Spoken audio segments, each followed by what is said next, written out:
Hello, good morning. Welcome to the AM News. Now, government is contemplating a tightening of restrictions to prevent the further spread of the coronavirus disease. As it emerges, Ghana is dealing with a more serious strain of the virus. Ghana's case count continues to rise, with the number of active cases now 3,613, with 372 deaths. Director General of the Ghana Health Service, Dr. Patrick Kumar-Boaji, explains the virus wreaking havoc in the latest wave of the pandemic is causing more severe ailment. Unlike the previous one, this current surge, the number of people who are sick, the proportion of people who are falling sick is significantly high. It's about 32 compared to 21% earlier.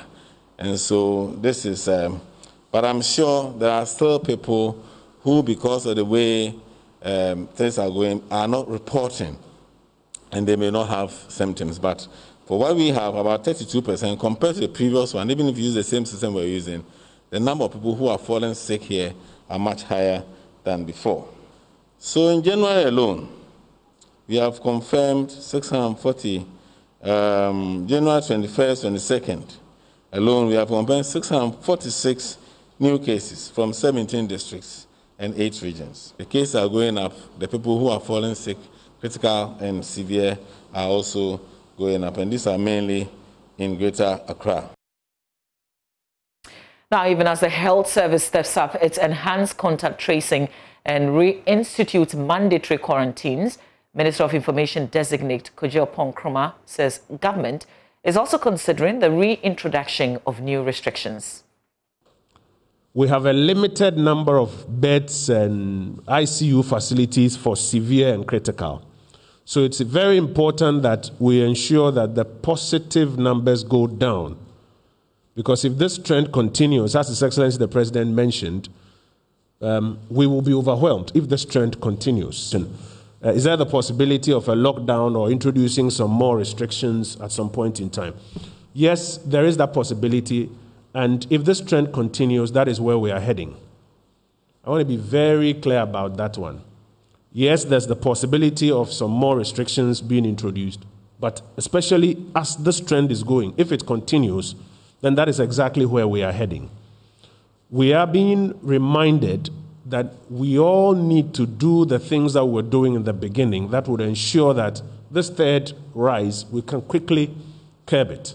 Because the dynamics of this third rise appear to be a bit different from the first two that we had, including the number of people who are falling sick, severe and critical, as we discussed. So, especially if these numbers keep going, average daily new cases of 200, if it keeps rising to 210, 250, then in 5 days you are hitting about 1,000 plus. If it keeps going the way it is going, I think as the President himself articulated, then we are heading for some more restrictions. And if it means reviewing some of the legal instruments, yes, that is where we will be heading. Still on COVID-19, there's growing resentment among caregivers at the Komfo Anokye Teaching Hospital over the management of COVID-19 cases at the facility. 8 confirmed cases have been recorded at the Child Health Directorate in the last few weeks. The caregivers accuse management of putting their lives at risk as suspected COVID-19 cases are managed alongside other patients. Ohimen Terrier has more in the following report.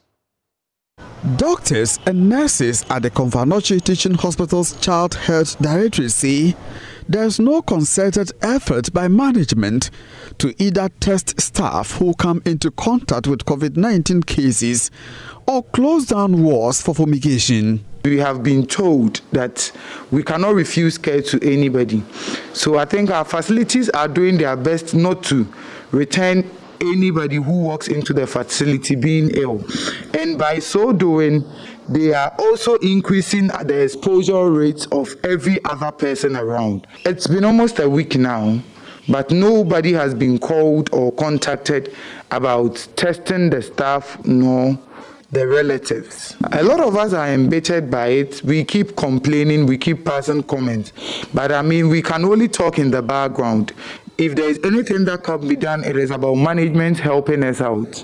A nurse who spoke on condition of anonymity says the over 400 caregivers are compelled to work without the right protective gear. She says the development puts their immediate families and that of the public at risk. There has been a clear line in that we should have frontline health workers who have been trained specifically for the management of COVID-19. But as it stands, it looks like every health worker is capable of managing COVID-19 at any little space on the ward, which is not supposed to be so. It exposes both the patient, the health workers, as well as the relatives who come around these patients. And it makes managing COVID-19 quite difficult because we know that COVID-19 should be managed, 1, in an isolation, 2, by trained professionals, and 3, with specific PPEs. And all these 3 things are being lacked. We initially had suspected, and getting results was a problem. Finally, when they became confirmed, we had to manage them on the ward because, as we are being told, there is currently no trained personnel and no specific place to keep those patients. So they were being managed on the ward. In the first place, we don't even have social distancing on the ward because the wards are full. We had to manage these patients side by side with the average normal sick patients. According to her, caregivers are appalled by the failure of management of the hospital to close down affected wards for fumigation. Ideally, the ward should have even been closed down by now. Once we got to know that there was a patient who had been on the ward and the exposure was to virtually every nurse and doctor, because for 3 weeks, every nurse would have had contact with the patient, so that these nurses could have been given an isolation plan at home with prophylaxis. And then, if possible, each nurse should be tested. And then based on the test, we would know who can return to work and who needs to stay home. Since we've had an increasing number of 8 in just 2 weeks, the probability that we may record more in no time was possible, and so we should be prepared for it. It's quite traumatizing and scary. Management of Komfo Anokye Teaching Hospital has expressed concerns over the issues raised and promised to respond at the appropriate time. From Kumasi, for Joy News, Ohime Interior reporting. Away from COVID-19 related stories, Speaker of Parliament Alban Gbagben has revealed that he had already established an exit plan from politics when leadership of the National Democratic Congress called and asked him to be the party's candidate for the speakership position of Ghana's 8th Parliament. Mr. Gbagben, who was speaking about this for the first time, said he had already contracted some professors after setting up the Institute of Parliamentary Affairs Africa and was transiting when the party called on him. I packed bag and baggage and I just established an Institute of Parliamentary Affairs Africa and got some of our professors to work with me. I was transiting into that to support the democratic growth. And then all of a sudden, God smiled on me and used all of you, led by His Excellency John Dramani Mahama.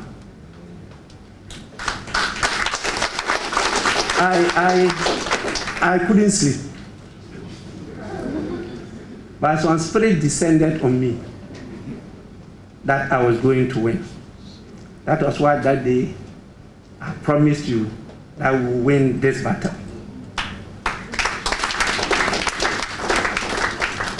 And I want to assure all of you again that the God who started all will accomplish it.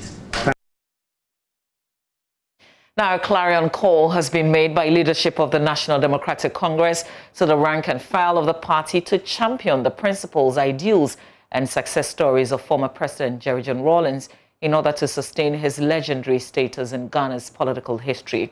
Speaking at a public lecture organized by the party as part of programs leading to the final burial ceremony of Jerry John Rawlings, former President John Dramani Mahama and Speaker of Parliament Alban Gbagben asked close associate of Mr. Rawlings to uphold the principles of the late soldier and also document his history to prevent distortions. Latif Idris has more. Alhaji Hudu Yaya recounted how himself and some student leaders joined the revolution by going to the nooks and crannies of the country to preach the words of the revolution back in the day. June 4th was born. We were then students, final year students. We closed down the university ourselves, that we were going into the rural areas to preach revolution, even though we're writing our final year exams. General Secretary of the Opposition NDC, Johnson Asiedu Nketia, says the current administration's posturing is gradually taking Ghana's democracy into abyss. Levinsky spoke about other private sector institutions, and I want to believe he was referring to civil society organizations, faith-based organizations, and so on. He is saying that when you see all these institutions being bullied into silence, then that democracy is on the path to its death.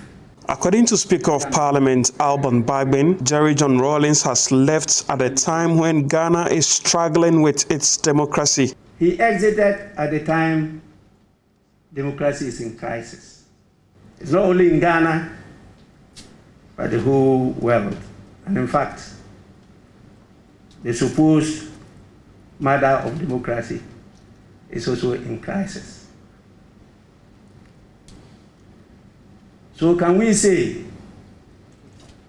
that all he did, all he stood for, has come to nothing? It depends on how we gathered here carry on with the battle. Former President John Dramani Mahama, on his part, has called on the close associates of the late former president to document his history in order to prevent what he describes as revisionism. I dare say that with JJ's passing, the revisionists of our history will commence their work again to try and denigrate the history of his life and works. And that's why I say, unless those of us who knew him and worked with him document his life and works for posterity, the historians of the hunter will write that history for us. Former Finance Minister Professor Kwesi Botwe believes the principles of probity and accountability espoused by former President Jerry John Rawlings should now more than ever cause a reawakening of the nation. Professor Botwe, who served as Finance Minister under the late Mr. Rawlings, is among hundreds of NDC members who trooped to the Accra International Conference Center to pay their last respect to Mr. Rawlings, who was laid in state on Monday. I'm sure a lot of memories are going through your mind as you see the lifeless body of the former president lying there. What are some of those memories? Well, it's a very sad day for the nation. JJ was such a huge figure in our whole political scene.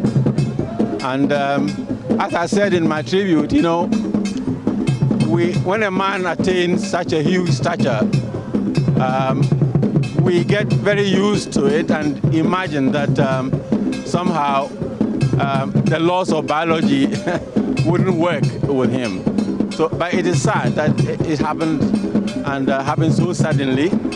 I think that the nation will remember him as someone who was so dearly loved, especially by the ordinary man who saw in him someone who really spoke for the ordinary person, and someone who provided leadership, very critical leadership, at a time when the nation was almost literally on the brink of total social disintegration, and provided leadership, especially in the area of economic policy transformation, and leadership in helping us take decisions that needed to be taken, even though they were painful and cost him some political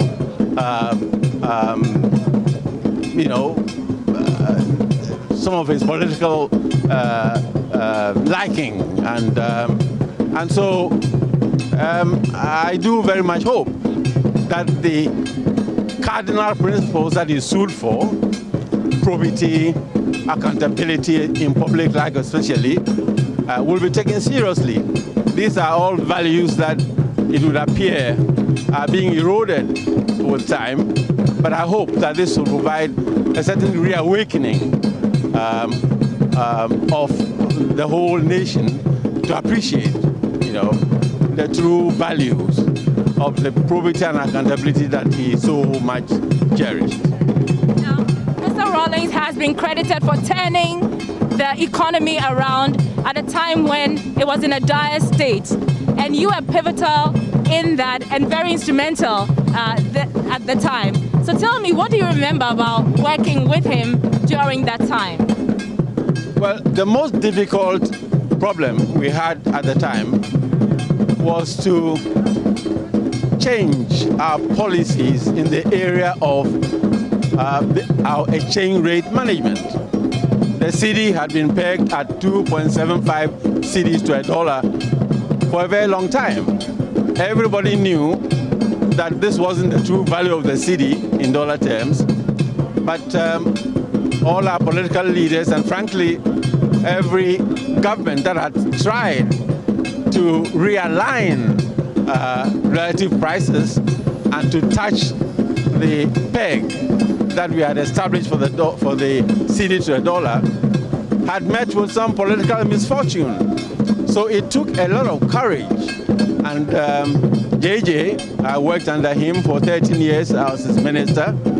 And I know firsthand the kind of leadership that he provided at some political cost to himself in taking those policies and in shifting our stance on the exchange rate management and gradually allow the exchange rate to be market determined rather than administrative determined.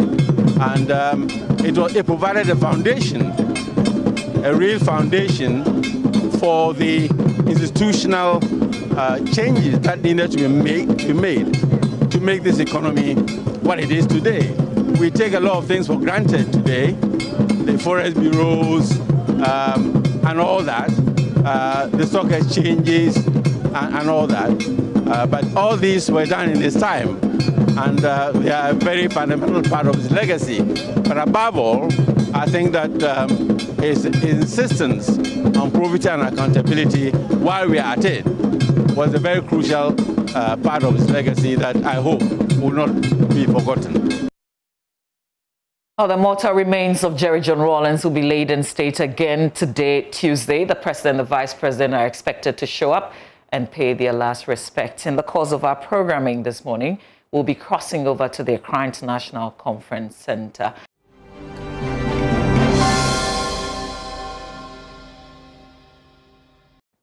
Bonjour, mon ami. Hey. Allez, bonjour, on n'a pas tout ça. Ça va, toi, Joe? Bonjour. C'est ça. Ça va? Ouais, je me porte très bien. Okay, it's okay. Chez toi? It's okay. Oh, you should. Ça va très bien? Exactly. Yeah, I don't do yawa. Thank you for keeping it there. I beg. Something is watching. We never did carry last. Well, that's how we usher you into the news review this morning. Tuesday, day number 26 in the month. Let's dig into the papers. So I'll do the Ghanaian Times, the Finder newspaper, and the Daily Dispatch. I have the Daily Graphic, Punch, Daily Guide, and Economy Times. All right. Let's say good morning, if we can, to Joseph Akable, our court correspondent. It's a big court day today. He joins us via Zoom. Joseph, if you're there, good morning. Okay, Joseph is not with us, but he will certainly join us in the course of this review. Let me start with the Finder newspaper, because when I ended the news, I talked about the fact that the GIJ, the Ghana Institute of Journalism, has shut down. So here's what's on the front page of the Finder newspaper this morning. You'll find the GIJ story there. They said they are temporarily closed down after 2 lecturers tested positive for COVID-19. My father was passionate about a lot of things. That's Senator Rawlings talking about a father that she's lost. Well, they were closer to him the most, I guess, and they can feel the loss more than any of us can claim that we do. Also on the front page, can we show the front page of the Finder newspaper, or I have to share it? Okay, so in a bit you see it on your screen. Academic work progresses steadily in some senior high schools in Accra. Only 3 students infected with COVID-19 since school reopened. That was also revealed by the Ghana Health Service Director General yesterday at the press conference. COVID-19 spike is a recipe for lockdown, upon Nkrumah emphasizes observance of safety protocols. MTN Ghana gets approval to buy back 1 million shares. It's also another story. So there you have it. That's what's on the front page of the Finder newspaper this Tuesday. Well, I believe we'll soon be joined by Akable, but in the interim, let me also touch on the Daily Graphic. So Akable is with us now. Joseph, let me just say good morning to you right before we proceed. Good morning, Ben. It's good to see you. It's always good to have you, and you're masked up. You're doing the right thing. Congratulations to you. Anyway, so it's quite a lot we're looking forward to in court this morning, but I know you have some papers, so maybe let's take a look at the papers you have before we proceed. Yes, and so I can do the front page of the BNFT. I also have the Daily Statesman with me as well, and the Daily Guide. And so first, the front page of the Daily Guide, it says Flight Lieutenant Jerry John Rawlings. Annette is on the front page here. License states at AICC. And Mahama begs courts to amend petition. Again, it's also on the front page. And Indian envoy Lord Snapo impact and reject Mahama delay tactics is according to President Akufo-Addo's legal team. The center spread of the Daily Guide has Edinarte's wife dies. A very sad story there. NBSSI opens digitalization support scheme application. Also another story in the center spread. The other story has to do with reduced lending rates is from the construction chamber to government. And DKB defends Cecilia Marfo over Joyce Blessing's drama. Also another story in the center spread. The front page of the Daily Statesman quickly, it says, farewell Jerry John Rawlings, and another lockdown may hit Ghana. Government worried about rising trend of COVID-19 cases. And to continue or to stay proceeding, Supreme Court rules on Mohammed's application today, also on the front page of the Daily Statesman. The last one for me will be the BNFT, and the front page has this story that GRA taps data scientists to go after tax deviance, and especially high net worth individuals. FDIs won't make continent lose African Continental Free Trade Agreement benefits, also on the front page. The back page has Olam receives top employer recognition in 2021, and Emirates to play key role in industry rebound, also on the back page of the BNFT, Ben. Well, thank you very much, Joseph, and we'll be getting into the details shortly. But let me take a bit of a swipe, if you like, at the Daily Graphic. This morning it says, tears flow as mourners bid farewell to Rawlings. I think yesterday was the BBC also that interacted with Zaneto, Dr. Zaneto Rawlings. Interesting. And I also chanced upon some of those pictures, I think, from one of these recent celebrations of the family. The former president with the wife, the children, and all of that. It just brings back such fond memories of the man. And of course, he's in transition. We're saying goodbye to him. And we'll be bringing you the details, actually, all of that this morning. GHS, the Ghana Health Service, intensifies community surveillance for COVID-19 variant. You know, I hear the vaccines, the Pfizer, the AstraZeneca ones. Apparently now we have the UK strain and the South African strain, and apparently they are more effective on the, the mutated version in the UK. But the South African one is on kakra. So we wait to see how potent they will be against these. But we are praying that, Charlie, at least both of them have shown signs of being potent against the virus. How potent now is the issue? Election petition, Mahama files fresh application to amend processes. Then there's a lot about COVID-19. I saw the story. So it talks about family of Dr. Amwako Tuffuor calling on the MPP leadership, one of the founders, so to speak, of the party. And you'd remember him for the Ghana school feeding program. On the back page, restrict numbers at former President Rawlings' funeral. The GMA president is urging government. He has shared his thoughts on that. That's it with the Daily Graphic. Later, we'll bring you some details of that. Okay, let's do the Ghanaian Times newspaper next. On the front page of the paper, upsurge in COVID-19 cases. Government will enforce stricter measures if we continue going the way that we're going. Of course, that's according to Kojo Pong Kroma.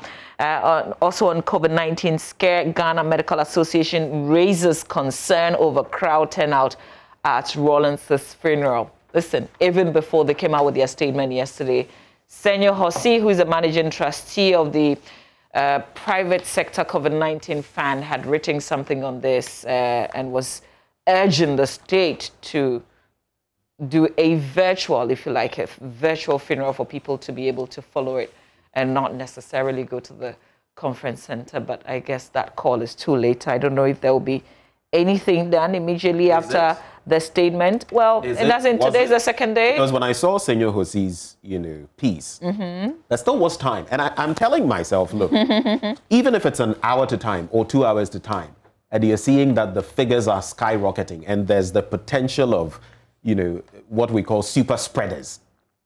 Why can't you just say, it may be a bit late in the day, but you know what? Members of parliament or those who are going to be present, let's halve it. Let's do this. I don't feel it was too late at all. I feel we had, some 24 hours or so to react? Wow. Well, okay, so hundreds mourn Rawlings. More to file pass remains today. What did I just say? Okay, it's not me saying, it's the paper saying, but that's what we know will happen. I guess it's not necessarily even the filing pass, because I've seen, yesterday when we started broadcasting, you see when they're in the queues, they're given the sanitizers, they're spacing out, they're controlling those at least who go into the main hall. I guess the situation with what happens outside in terms of the numbers, but it's the when all is said and done and the people come out, and let's not forget the new strains of the virus coming, they are more contagious. Which means that at first, maybe I'm not a scientist. But to be fair, if they're protecting themselves, and as we've seen with all the people who have, gone to the conference center, at least what we've seen on television, we've seen people wearing their mask, people sanitizing. It's the funeral that I worry about. That's the one that will be held at the Black Star Square. Right. I wonder if we'll be able to control, because you see, there will be invited people, people who will be accredited to be there.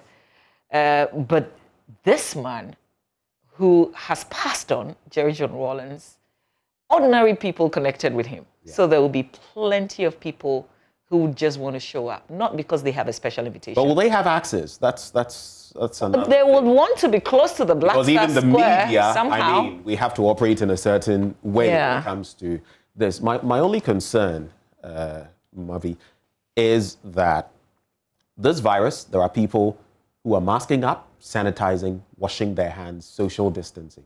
They're still getting it. Yeah, so I know. Let's just be extra careful. That's all I can tell you, because I always say someone gets it and lives on, survives, maybe with some health complications. Others get it and they die. True. We've heard many stories like that.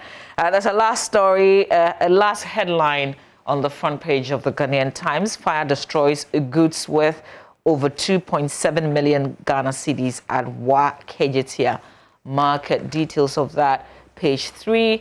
Also, 9 died, 52 injured in 2020 fire accidents in Tema.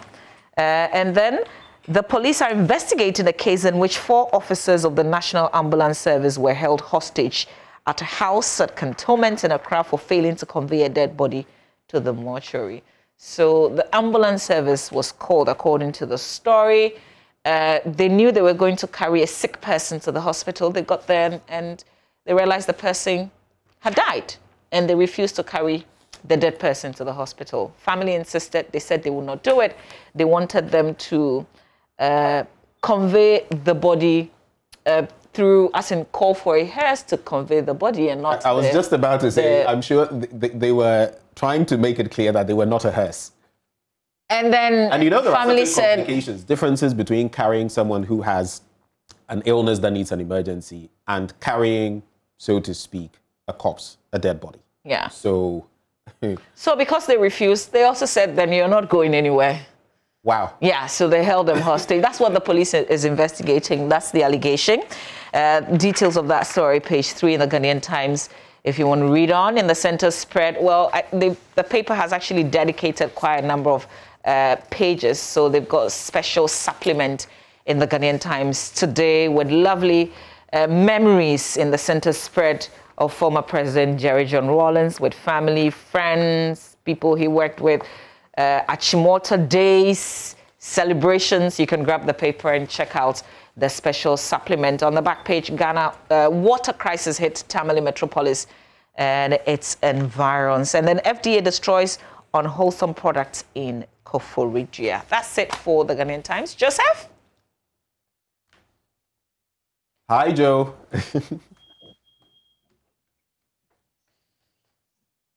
Okay, so I think he would go into his stories, but because I still have some headlines from the Punch News. Oh, okay. I'll just add them through, and the Economy Times, just a few of those. Bagman rejects majority's attempt to halt vetting. Attacks on democracy, Dr. Rashid Pelpo's account. He talks about what happened on December 7th, the election, and certain happenings that shouldn't have occurred. Kumasi Mayor others to serve another term, but unfortunately the likes of Dr. Archibald Lecture getting quite, would you say, a run for their money, or some pressure from the grassroots saying, Charlie, yeah, he's qualified and all, but the man, he's not serving the party well. Hey, politics. But I followed the event. An interesting bit though, I thought they said they wouldn't allow the people to demonstrate. And then they did demonstrate and the police was looking on. Hey. Economy Times, Bank of Ghana to hold policy rate at 14.5 as virus resurges. ID card for mobile transactions. Date extended to April the 1st. So those are the headlines. I'm done now. Akable, if you can hear me, do kickstart the conversation. Which of the papers are you going with? Okay, so I'll deal with the stories relating to the election petition today. And what I was trying to do yesterday was to make a list of the issues that are outstanding because Mavi had asked that we talk about it and there were lots of them. So many of them. And then yesterday we had another thing was filed. Absolutely. So at my last count in the evening, we are at number 6.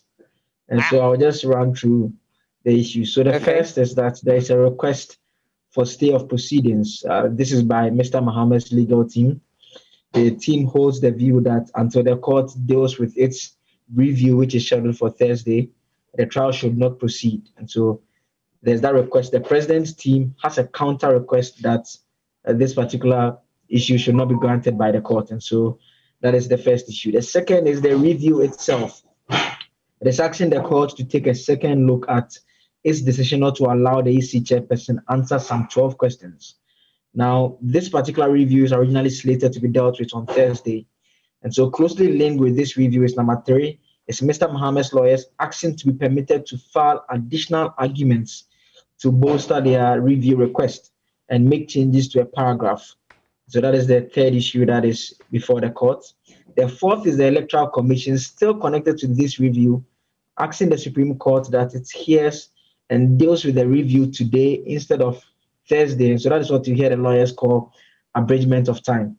So they're asking that the court abridges the time and have them hear and deal with the review today instead of coming back on Thursday to deal with the review. And we also know that with the review, you have 2 judges joined there already, there's 7 judges in place. And so if the court is even minded to grant that, it will mean that the court should by now have announced or informed those 2 judges to enable them be ready so that once it decides to grant the abridgment, they could be readily called upon to join the panel. And so the other 2 issues that are already outstanding, even prior to today, is Mr. Mohammed's team, the team's quest to inspect and run copies of documents in the custody of the Electoral Commission.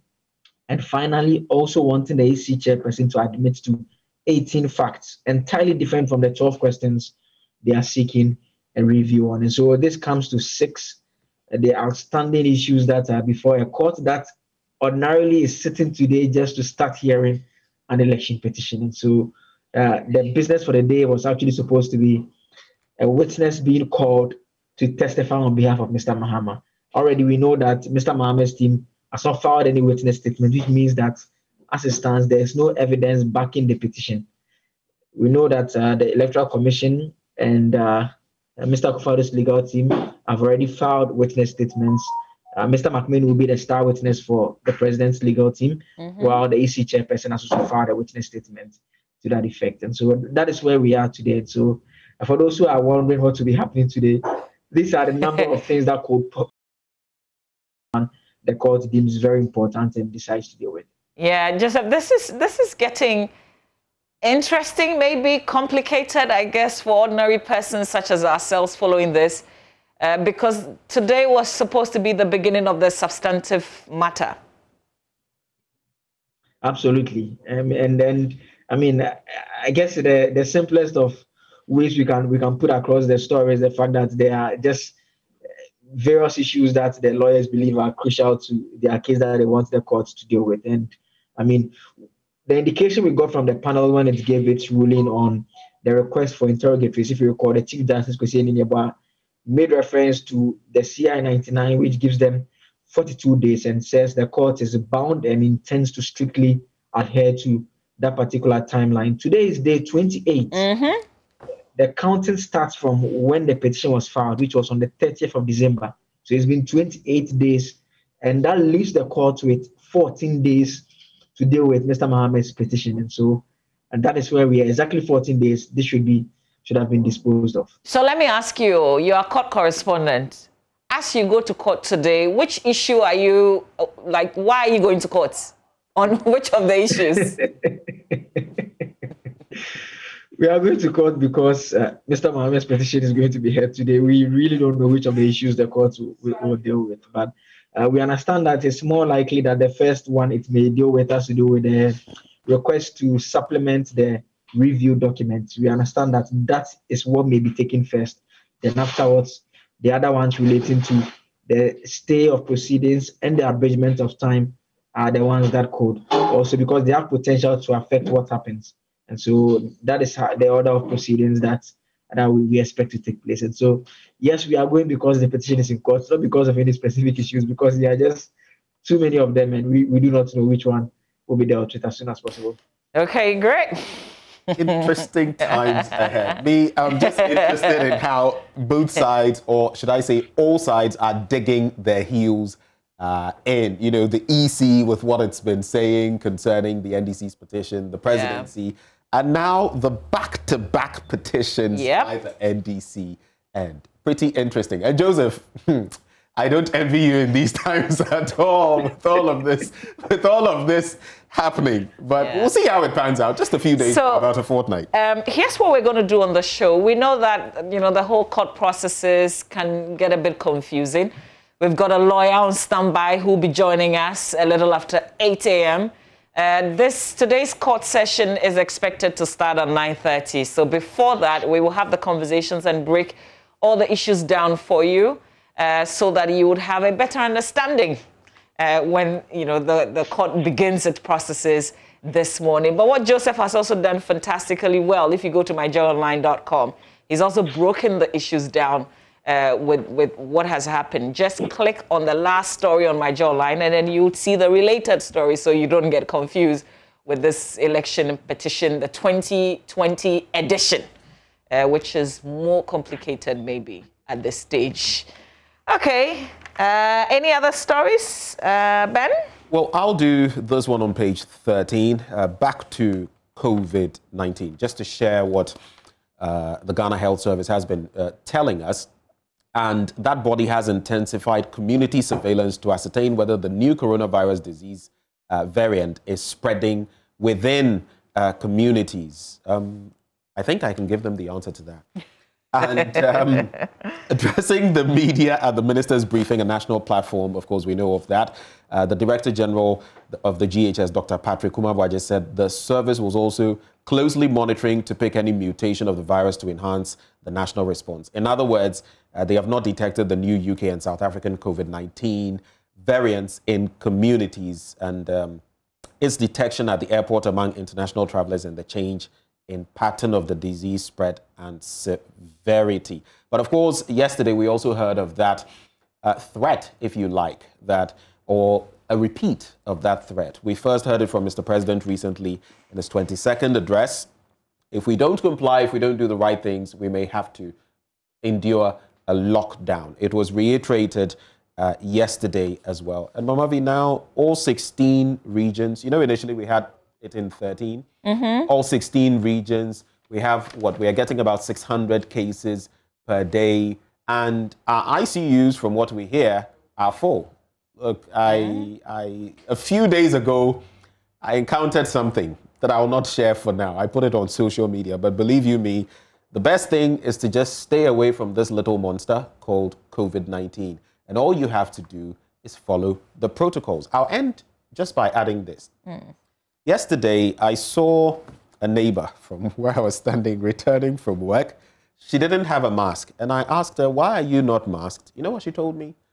She told me she had not donned the mask since this disease came around and she hadn't contracted it. And secondly, if you're thinking like that, I beg you, change your mind before it's too late. Yeah.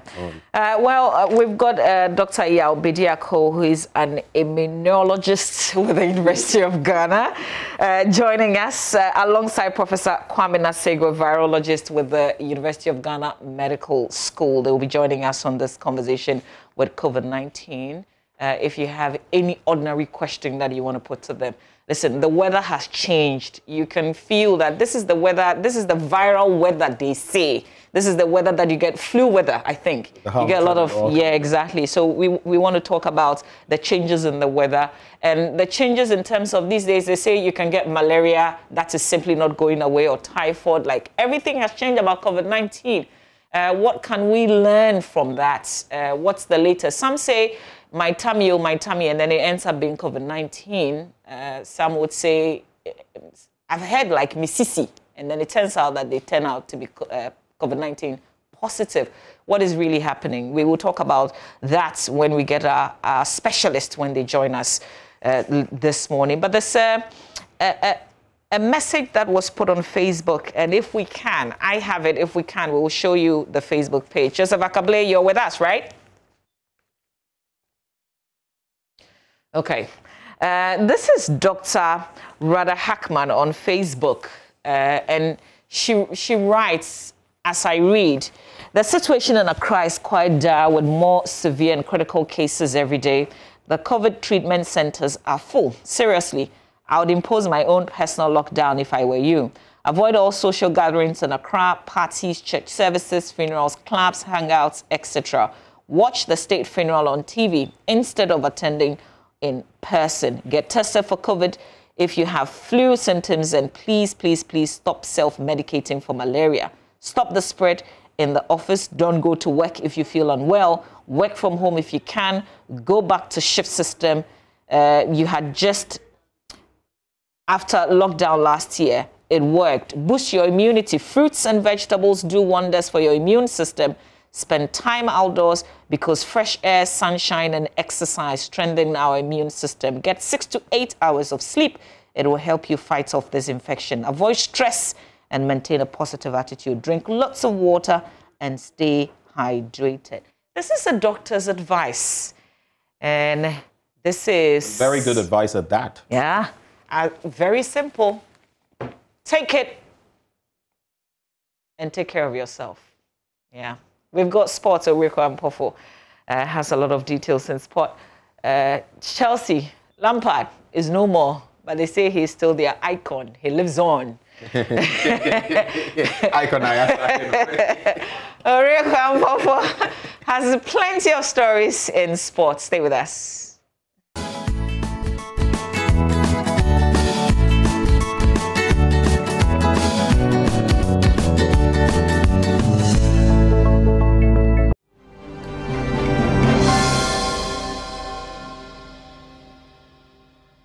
from the Ghana Under-20 team, where the Black Satellites have been drawn alongside Tanzania, Gambia and Morocco in Group C of the 2021 Africa Under-20 Cup of Nations. Now, the draw took place in Cameroon earlier yesterday, and the tournament would be coming off from February 14th straight through to March 4th.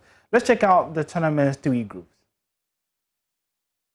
So Group A includes the host country Mauritania, Cameroon, Uganda and Mozambique. And then we have Group B with Burkina Faso, Tunisia, Namibia and then Central African Republic. Ghana finds itself in Group C alongside Tanzania and Gambia. And then we have Morocco as well. The Black Satellites will start off their tournament by playing against Tanzania. Now we'll be seeing 16 halls compete in a sporting event slated for January 25th to February 17th. Now this has to do with the University of Ghana, Legon, where there would be virtual inter-hall games. COVID doesn't mean that inter-hall games would not be coming on. And we'll be joined via Zoom, with the head coach of the University of Ghana, Henry Nisaki, and he will be explaining exactly how they plan on making this happen. It's a pleasure to have you here, Coach Henry. First off, take us to some of the events, games that are going to be taking place in this virtual inter-hall competition.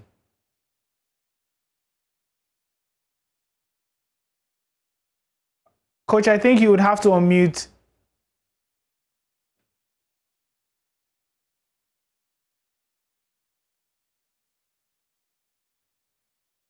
Hello, Coach. I think we're struggling to get Coach there, but we'll be working on that. Okay, Coach. Yeah, I can hear you now. Hello. Yeah, Coach. Yes, thank you very much. Yeah.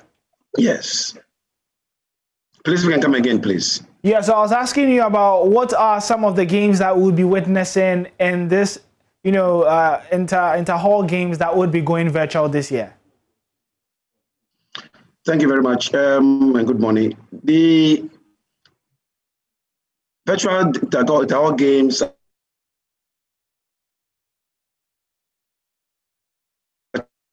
University of Ghana.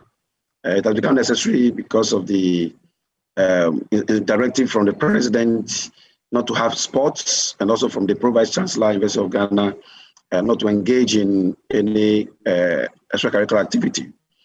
The games we participated in hockey, we started yesterday. Basketball will be joining, volleyball, handball, and we'll be climaxing it with football. So 5 disciplines will be participated in this year's virtual inter-hall games. When you say virtual, what do you mean? What format is it taking place, and how is it going to be organized? Yes, it's a purely online activity. All you need is your Twitter accounts, and you follow the Sports Directorate University of Ghana Twitter page, and then you are good to go. So all we do is to vote. We put up the matches for the day as pertains on the fixtures. It's a knockout competition. So you go and vote for the hall of your choice, and then your vote is counted in percentage terms. At the close of day, 5 p.m., we start from 9 a.m. to 5 p.m. At close of day, the hall with the most votes wins the match. Okay. All right. Yes. Thank you very much, Coach Henry. And we'll be coming back to you much later this week to find out how the virtual games did go and who did come out victorious and all that. But I think that's an innovative way, certainly, of finding your way around sports, even throughout COVID-19, where, it has been difficult to organize such events. The late former President Jerry John Rawlings has been laid in state at the Accra International Conference Center. Now, this forms part of the funeral activities lined up for the statesman who died on November 12, 2020 at the Kolobu Teaching Hospital. The event gives the general public, along with some dignitaries, an opportunity to file past his body to pay their last respect. Let's now recap some of his best sporting moments. Oh, and it's the right size too. I don't think I could have worn this thing.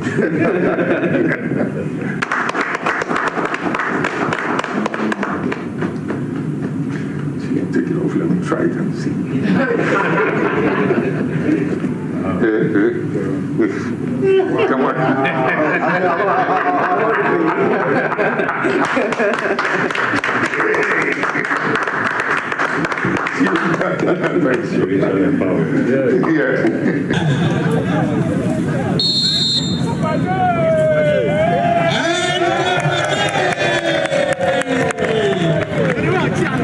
Happy birthday to you. Now the other version. Baba, happy birthday to you. Baba, happy birthday to you. Baba, happy birthday to you.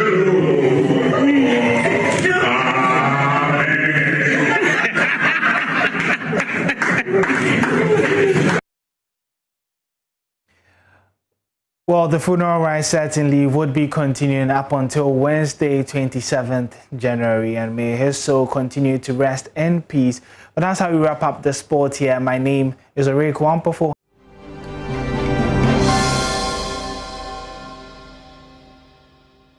We're recording an average of 600 active cases daily in Ghana.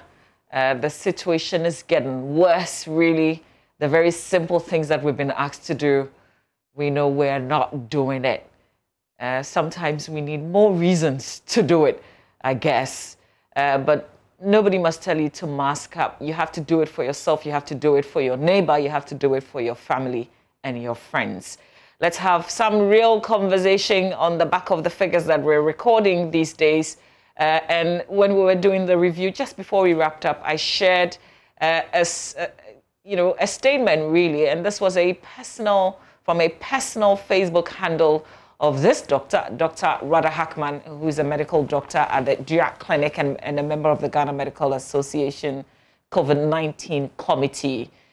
She spoke to us in a very real way, asking all of us to have a plan. Impose your own personal lockdown, she said in that statement. We want to have a quick conversation with her on the back of this before we engage our virologist and immunologist here on the show. Dr. Hackman, very grateful that you could join us here on the AM show. Thank you, and a very good morning to you. Hi, Mama V. Good morning. Thanks for having me. Sure. And I've been following you.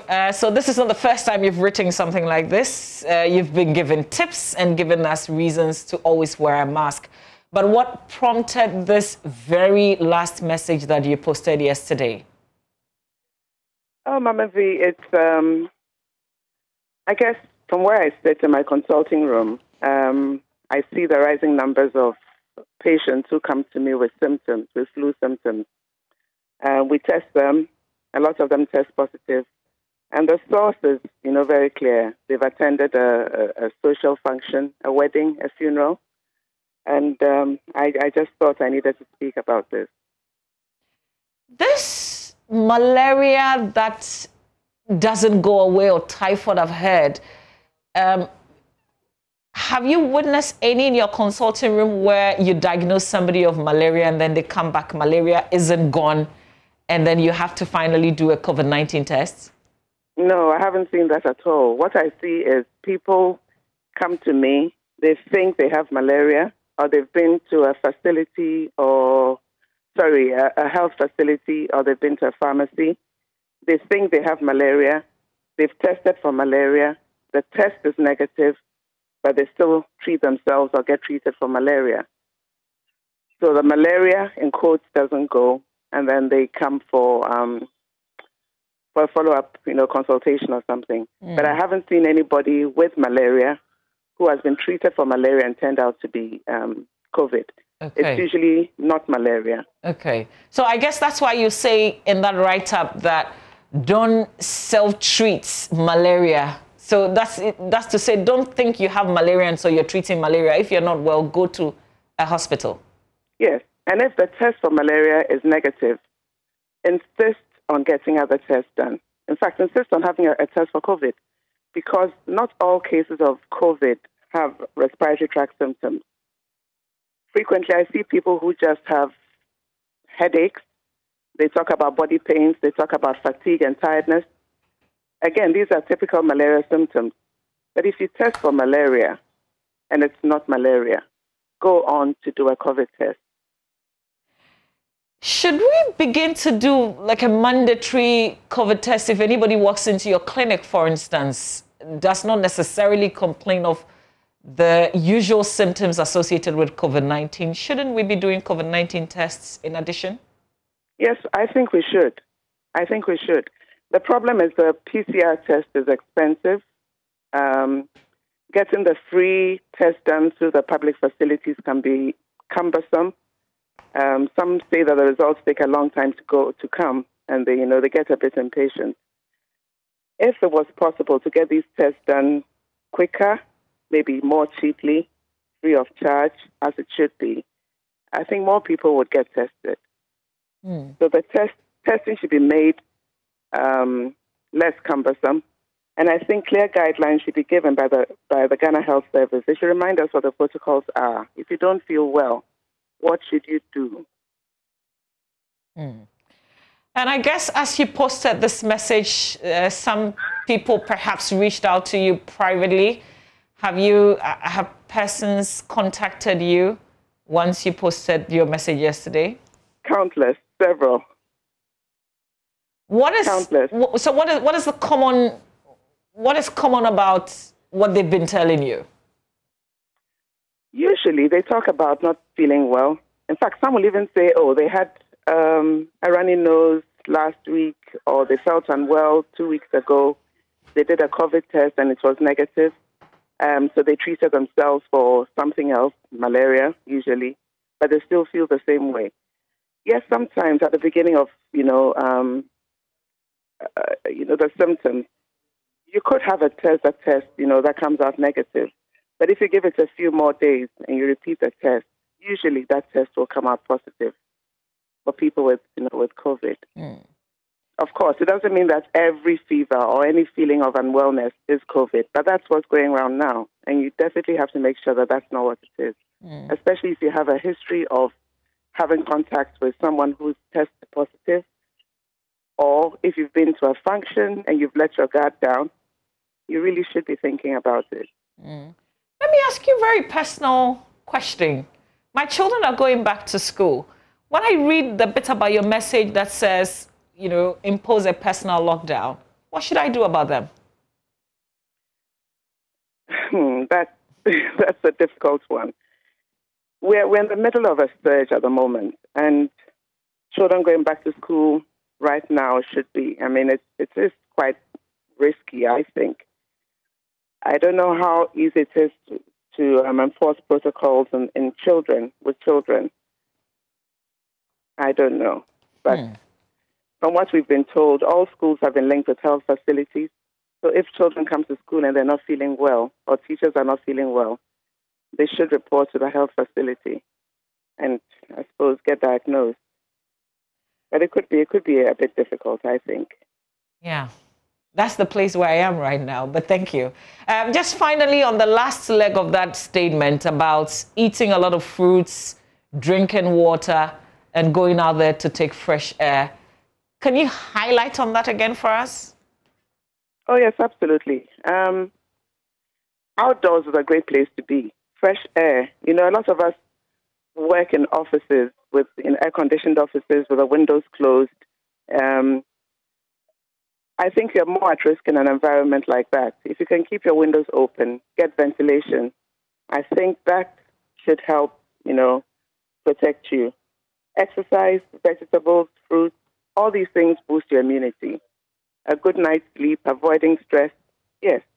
And by fruits, what fruits are we're talking about. And don't just stick to one fruit. An orange looks completely different from a pawpaw. You're getting something from a pawpaw you're not getting from an orange. So a variety of fruits. There are lots of local fresh fruits, local fresh vegetables. Your diet should be balanced. And these form, a very important part of should form an important part of everybody's diet.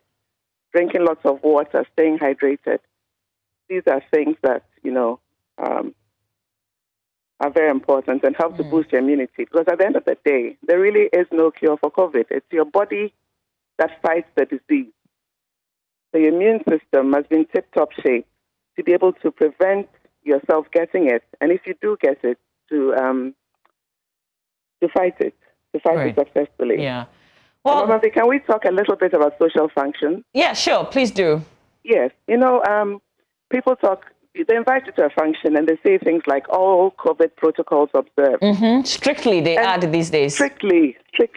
And what it usually means is you walk into the function, you wash your hands, use sanitizer. But then once you get in there, you're offered a drink.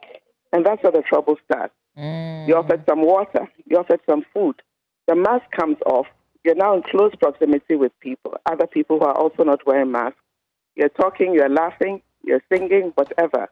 That's when people get infected, But people seem to forget that bit, and they think that once they've washed their hands or once they've sanitized their hands before they eat, they're safe. You're not. You catch COVID from breathing in the air, the breath, the droplets from another person. So if you're not wearing a mask and you're talking to somebody else who is also not wearing a mask and who may be infected, there's a very good chance that you'll get infected, especially when the function is held indoors. There's a good chance you'll get infected. So I would say impose your own personal lockdown. It's not every function you have to go to. If you're invited, just weigh the odds. You're responsible for your own personal safety. You don't have to go. Or if you go and it's time to eat, you can move away in a very safe distance from everybody else. Eat, put your mask on, and then come right back. But sitting together with a group of people who are not wearing masks, eating, drinking, it's a no-no. Well, Dr. Radha Hackman, what you've just said really, really revealing about the parties and the drinks that you're offered, and you take off your mask obviously before you drink and eat and you have conversations. Well, thank you really for sharing. Thank you for writing, and please don't stop writing. We will take our own personal lockdowns just as you've directed on that page. I am grateful that you agreed to speak to us here on the AM show. Thank you. All right. Dr. Radha Hackman is a medical doctor at the GIAC Clinic and a member of the Ghana Medical Association COVID-19 committee. She wrote a personal, this was on her personal Facebook page, something that speaks to all of us, and we thought that it would be good to have her. So hopefully we're listening and we're going to be doing what she's recommended. Now let's speak to our immunologist with the University of Ghana, Research Fellow, West African Center for Cell Biology of Infectious Pathogens. Dr. Yaw Bediako is right there. Good morning to you. Doc, thank you so much for joining us here on the AM show. Good morning. Thank you for having me. Okay, great. Now, I want to ask the issue of, these days people are reporting of malaria. In fact, some test positive for malaria and then typhoid, and then they get treatment. They don't get better. Eventually, if they are lucky enough in some cases to get the COVID-19 tests, then they test positive for COVID-19 and they start getting the treatment. But what has changed? What is happening? Well, it appears that we have much more transmission of COVID at the moment. The numbers are, as everybody can tell, the numbers are rising significantly. And there's a lot of overlap between the symptoms of malaria and the symptoms of COVID, fever, headache, joint ache. Those are all things that are characteristic of febrile illnesses. Now, COVID and malaria obviously are caused by two very different pathogens, but on the surface, especially in the beginning, some of the symptoms would overlap. And in Ghana, up until COVID, if you ever had fever, the assumption straight away was perhaps you had malaria, and that was sort of the first thing that doctors would look for. The good thing is, it's very easy to test for malaria in Ghana. We have a rapid diagnostic test that I'm sure we've all done at the clinic. You can even do it at the pharmacy. And so it should be quite easy to eliminate malaria or to confirm malaria in cases. So, of course, it is possible to be infected by both in unfortunate cases where you probably have malaria as well as COVID. But I think that the normal practice is to eliminate something like malaria, and then the next step should be then to do a COVID test. The hope is that everybody who requires a COVID test can have access to one. Of course, currently the practice in Ghana is to, at least public institutions are only testing people who are symptomatic. So if you don't have symptoms of COVID, or at least symptoms that are, associated with COVID, then it's much more difficult to get tested. And I think many of us have been talking about the asymptomatic burden. The other person, is he on? Contributing to transmission. Sorry? Virologist with the University of Ghana Medical Center, Professor Kwame Nasego, the school, I beg your pardon, also join us in the course of this conversation when he's on. Okay, he's on, so I can have him share. Okay, when he's ready, he will join us. So, Dr. Yaw-Bediako, in that sense, if I test positive for malaria, should I insist on a COVID-19 test at the same time? Not necessarily. I wouldn't say so. If you test positive for malaria, then that would be what you should be treated for. But of course, there are certain symptoms that are unique to COVID. So malaria doesn't really cause upper respiratory tract symptoms. So cough, sniveling, sore throat, those are not symptoms of malaria.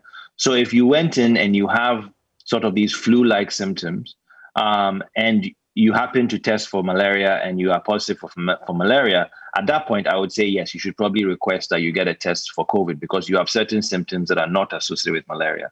But if all you have is a headache, fever, joint ache, and you do a test and it comes positive for malaria, then I think the first thing would be to take the malaria treatment and see what happens. Ideally, like I said, in this day and age, it would be great if you could get a COVID test as well. That's what I would probably recommend. The challenge is the Ghana Health Service recommendations currently for people to get public access to testing. You have to, a doctor has to have reason to believe that you might have COVID. Of course, if you can afford it, I would say go to a private clinic and get yourself a COVID test just to be on the safe side. But publicly, if you are waiting for the Ghana government to pay for it, you're probably going to have to justify by having some upper respiratory tract symptoms in addition, given that they would probably say that the fever symptoms are more likely due to the malaria that you've been diagnosed with. This may sound very basic because we've gone past, but can you just remind us again of the symptoms of COVID-19, just in case? All right. Well, there are a variety of symptoms. Actually, over time, COVID has acquired seemingly more symptoms. So initially, it was headache, cough, sore throat. So things that you'd think of as flu-like, fever, which is running a temperature, some joint pain. So, feeling achy in your joints. Diarrhea has also been associated with people with COVID. So some people have gastrointestinal symptoms. So, running diarrhea. And general feeling of malaise, as doctors would say, sort of having, just feeling quite weak and tired. So I think those are the common symptoms that people have reported. But I would say at this time, given how much COVID is around, anyone who feels unwell and can't quite figure why they are unwell, obviously, if you have trouble breathing, those are one of the most severe symptoms of COVID. But if you're feeling extremely unwell, under the weather, you're not shaking it off. My recommendation would be, if you can, go and get a COVID test. You may have to pay for it if it's deemed that your symptoms don't quite align. But if you can afford it, there are places now you can get a COVID test for 300 cedis or so. I would say get the test not just for your peace of mind, but also for the safety of those around you, because you may be you may have relatively mild disease, but someone around you, a close family member, an elderly uncle or a parent who you potentially could infect, might not have a similarly mild infection. So it's really our responsibility to those around us, if we are feeling unwell, to determine whether or not it is COVID, and if it is COVID, to seek appropriate care and certainly to isolate ourselves from anybody else. I've heard humidity fights flu, and these days the weather is more humid. Is it a good thing with the fight against COVID-19? Personally, I tend to stay away from these broad statements. Initially, it was the hot temperatures are going to kill COVID. That hasn't worked. Things like humidity, yes, if the air is very dry, it can irritate your airways. So sometimes it's the same as steaming. Steaming is not going to kill COVID-19, but if you had a blocked airway, if you had a little bit of catarrh or, flu-like symptoms. It might make you feel a little bit better because it might help to, to open up your airways and make it easier for you to breathe. It's not curing the disease. So I think the same thing with humidity. If you have a cold and it's humid, you may not feel quite as uncomfortable as if the air was very, very dry. But that has nothing to do with the pathogen, the virus. It's not doing anything to the virus. The virus is perfectly happy in humidity. It's perfectly happy in some levels of heat. The idea of hot temperatures, yes, if you found the virus on the surface and you heated it up, you would kill the virus eventually. But the virus is living inside of us. So when I walk outside in Accra on a 38 degrees Celsius day, the virus is not really exposed to 38 degrees Celsius, right? The virus is exposed to my body temperature. To be honest, I think, as the doctor who was on before me said, nothing substitutes for the original protocols, which are social distancing, wearing a mask, washing your hands. And to be honest, the most important of all of those, the only one in those three that actually protects you almost 100% is social distancing. If you're not close to somebody, they cannot infect you. If you're wearing a mask, but they are not wearing a mask, they can infect you. If you wash your hands, unless you're always washing your hands, and of course you might wash your hands, but then you might breathe in something, you could still get infected. So we tend to adhere to the masks and the hand washing relatively well at these so-called, all protocols observed events. Like she said, we don't adhere to the social distancing. And it's difficult. How do you talk to somebody when they're 3 meters away from you? But I think that's where we are. We have to recognize that without social distancing and in the absence of a vaccine in Ghana at the moment, that is really the best shot we have. There are people who, they get it and they can't remember how they even got it, because people would say, I haven't been going out much and I've always been wearing my mask. Is there a reason? I mean, like, what do specialists like you attribute that to? This virus is, it's just the nature of the virus. The virus is very, especially the newest variants of the virus, which, we have certainly found at the airport, yet to confirm whether they are in the community, but there are chances that they are. This virus is highly transmissible. It passes in droplets from person to person, and you don't see these droplets. So, yes, you may not have gone out much, but our definition of much, right, is relative. Somebody's definition of not going out much is going out once a week. Someone else's is going out once a month. And also, if you go to a shop, you may not have gone to a party, but you might have gone to a supermarket, and you saw that cabbage that you wanted to get, and there was somebody standing right there, and you were shoulder to shoulder with a person looking on the shelves. Perhaps that person is COVID infected. They may have been wearing a mask, but like we said, the masks are not 100% foolproof. And there may have been some COVID droplets around you in that point, and you breathe them in. That is what is so difficult about this virus, is because even when you follow all the protocols, you are still not 100% protected. But it's the best we have, the best we can do. And so, yes, it's a very challenging problem. There's a reason why 100 million people around the world have been infected so far. 2 million or over 2 million have died. This is unprecedented. We will probably never see anything like this in our lifetimes again. But so it is a challenge that we all are facing. And we have to do the best we can to minimize the risk. No one is talking about eliminating risk. That is impossible. But minimizing risk means being smart about where you go, when you go. Maybe shop at a different time when it's not so crowded. If you can work from home as much as you can, do that. If you see somebody next to you not wearing a mask, I think you have a right to ask them respectfully to put on a mask, especially when you're in shops and places that are supposed to be enforcing these guidelines. But all we can do is try to minimize our exposure and hope for the availability of vaccine locally. I'll come back and ask you about our young learners who are in school. Yesterday, the Ghana Health Service Director disclosed that only about 3, people have been infected with the reopening of schools. But I would ask you more on that. Let me just bring into the conversation Professor Kwamina Sego, who's a virologist with the University of Ghana Medical School. Good morning to you, sir.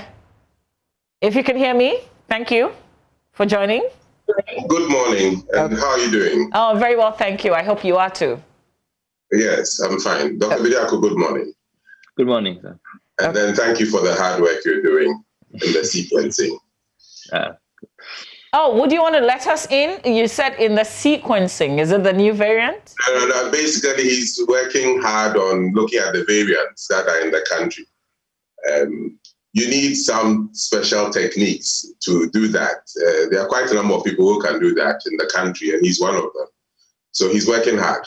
Great. I think people should know that he's working hard. Okay, because my first question was going to be about the South African variant and the UK variant. To you, Prof, in terms of what we're learning about that with the recorded cases. So I prefer to take it this way. I'm sure Dr. Bediako has spoken a lot about the variants. I just joined it. I'm sorry for that. So not quite on the new variant. So go ahead. Oh, okay. So basically, viruses change when they are in the population. This is a new virus that is alleged to have come from a different environment into the human population. So as it grows and continues to grow in the population, it will continue to change over time. Some of the changes may not be significant in that it will not affect how it behaves. They will just be quiet changes. They will be there, but yet will not affect the behavior of the virus. But others may affect the behavior of the virus. It either makes it more efficient at growing in the environment, or it can even slow it down. So the changes that will occur can ultimately determine how the virus would behave. Now, the fear is that the South African variant has quite a number of changes. And the fear is that it will not be efficient. The vaccines that are being produced may not be efficient against that variant. But they are still not sure, but the possibility is there. I've been trying hard to think of a simple illustration to help everybody understand. It's a difficult thing. But you see, when you have, let me put it there, if you build building blocks of cubes of sugar, normal sugar cubes, okay, and then you remove one from somewhere inside, you realize that sometimes it caves in and it changes the structure of the kind of structure you've built. Just ordinary cubes of sugar, you put them up and pile them up, and you remove one from somewhere inside. It may not collapse the entire structure, but it may change how the entire structure looks like.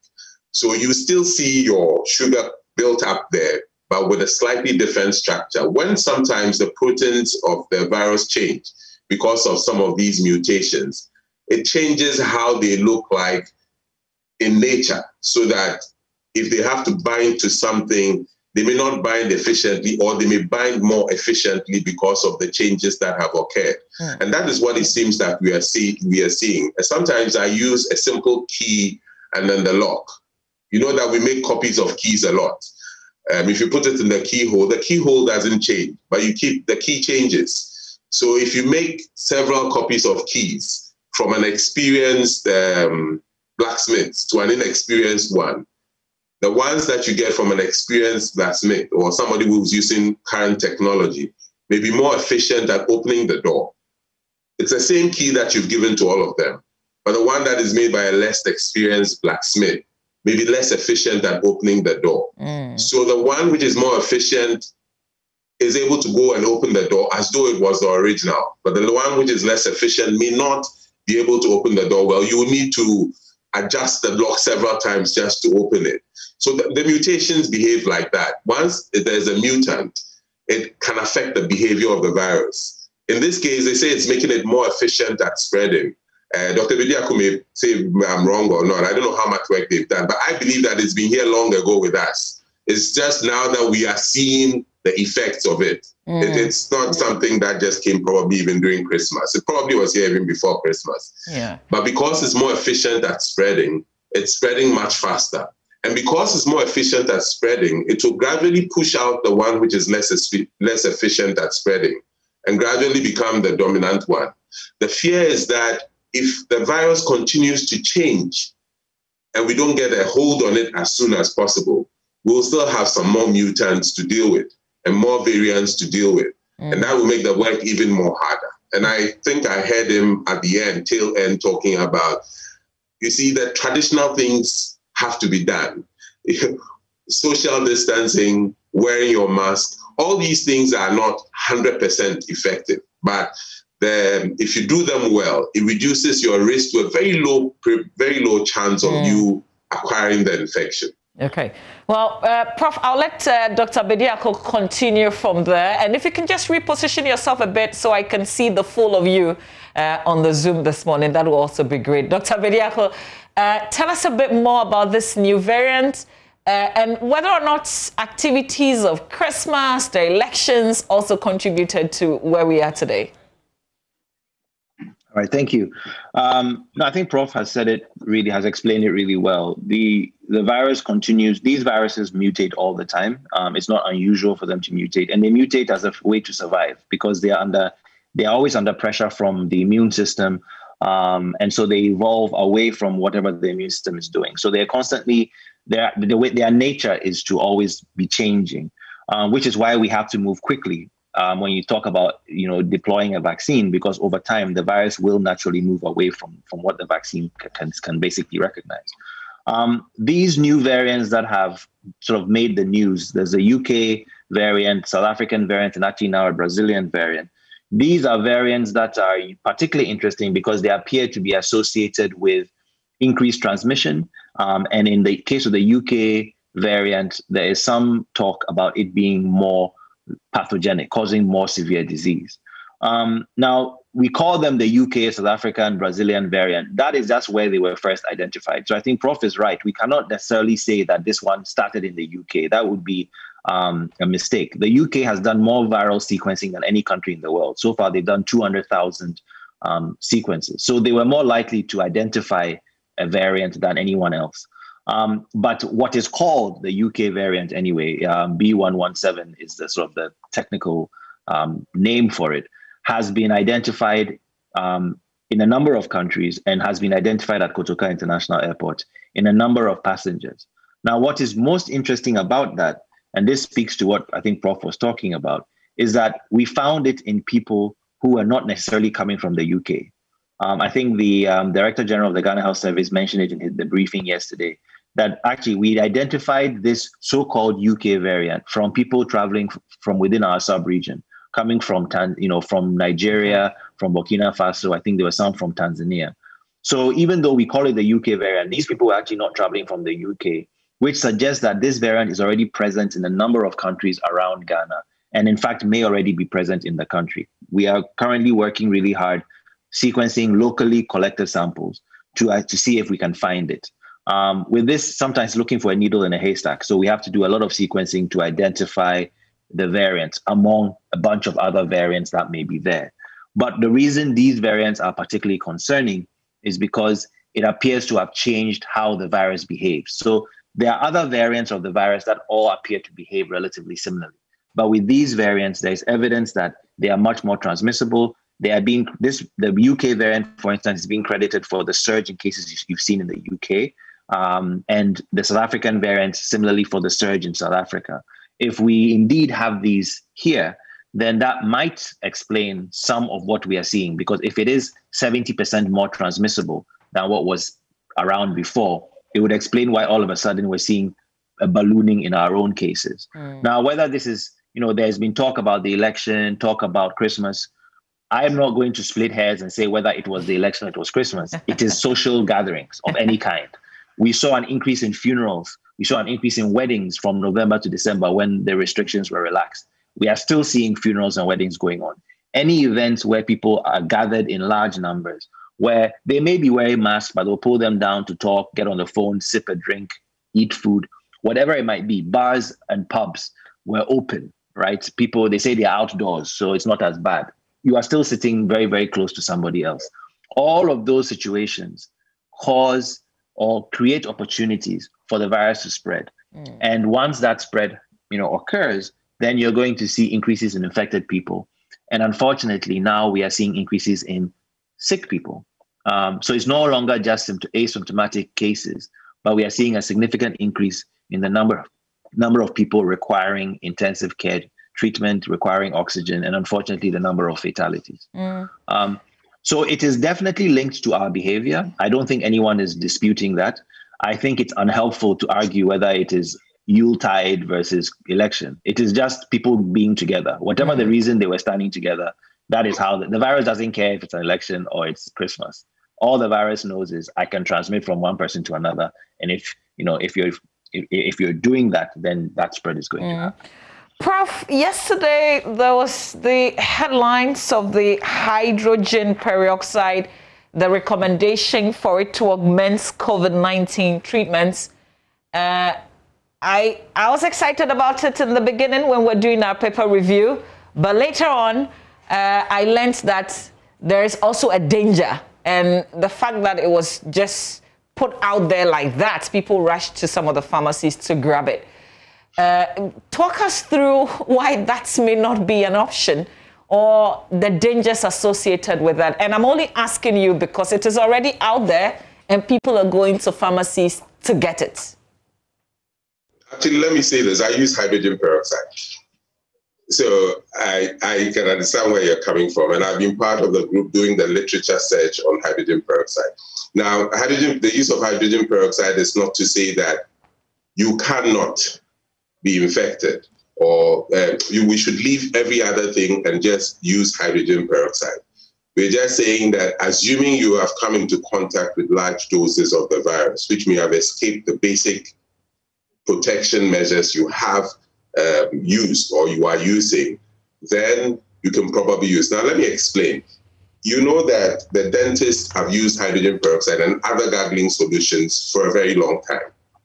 And what happens is that they use it to try to reduce the amount of the virus or any infections that they may come into contact with, because they are opening your mouth and working in your mouth.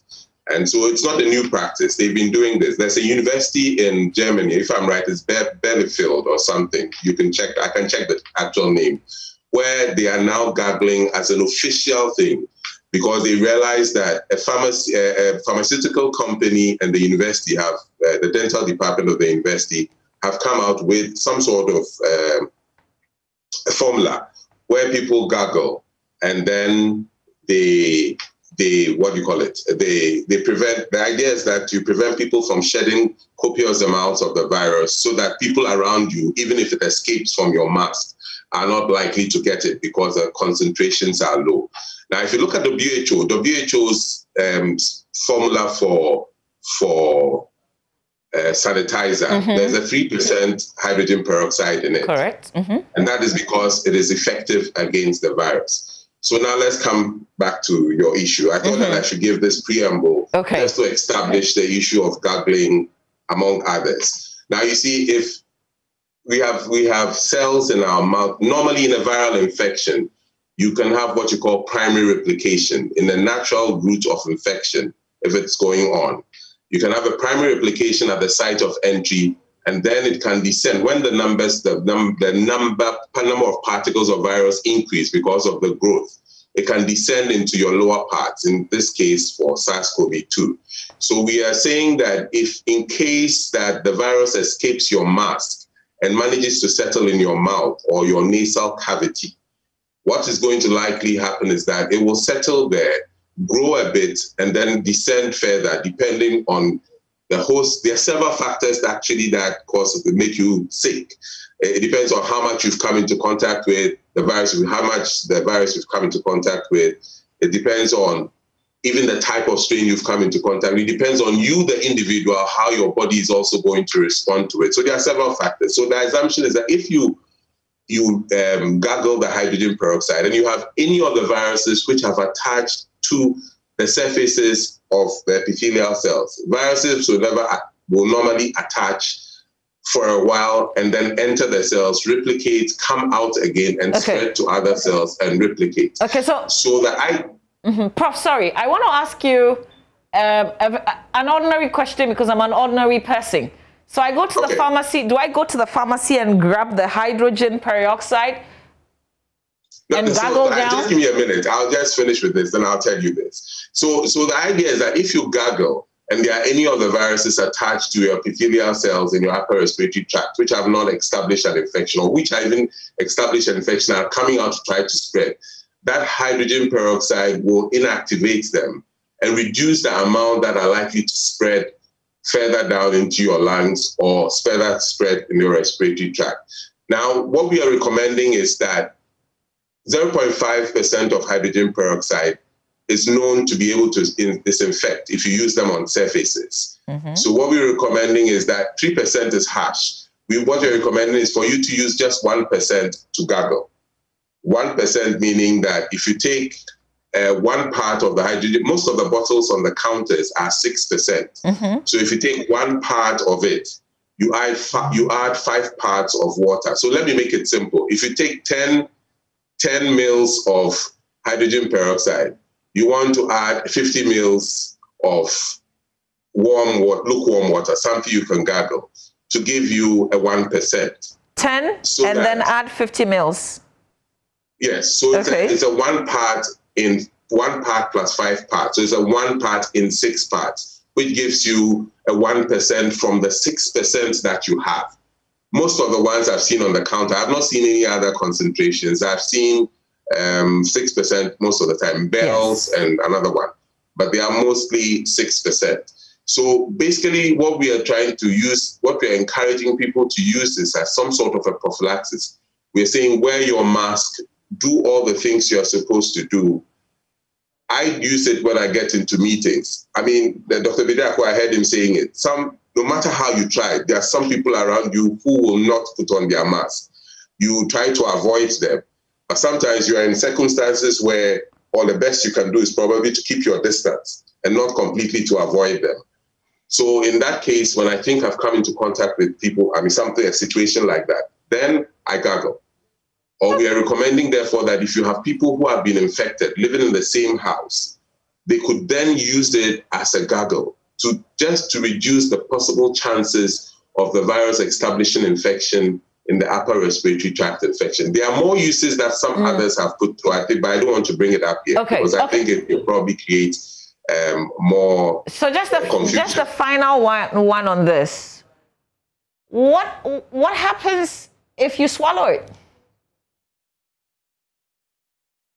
If you happen to swallow, unfortunately we can't hear you. Yeah, I think you have to,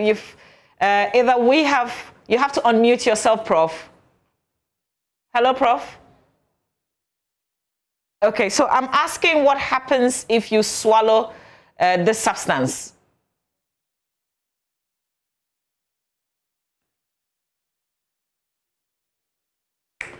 No, I think we have an issue there with Prof's audio. I'll try and use my phone.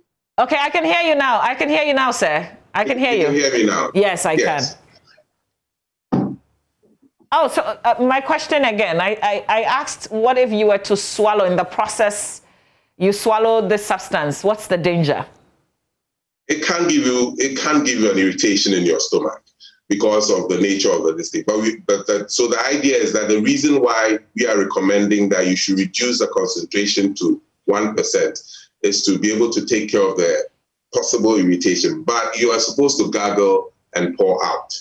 And that's why we say that you don't recommend something like that for children below a certain age because they cannot gargle. My son is 10 years old and he's learned how to gargle. He knows how to gargle. I don't make them gargle all the time, but depending on circumstances and where we've been, I sometimes make them gargle and he manages to do it. So it's a matter of gargling and throwing out. It's a matter of not giving it to children. Some are proposing below even 12 years because they are likely to swallow it.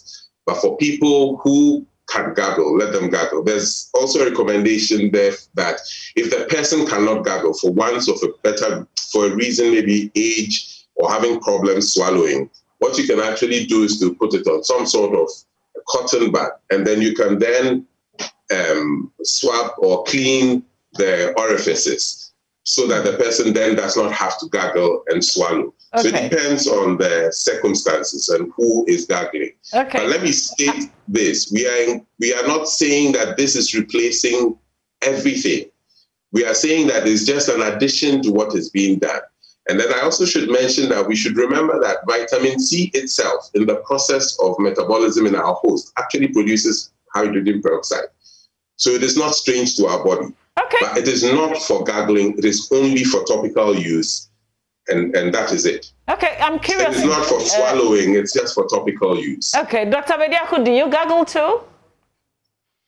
No, I don't. I gargle for dental health reasons. I don't gargle for COVID prevention. I guess I hear what Prof is saying, and I think all I would say from my perspective, not to get into a long, drawn-out debate, is that I think I'm happy to hear him say that this is not meant to replace any of the existing protocols.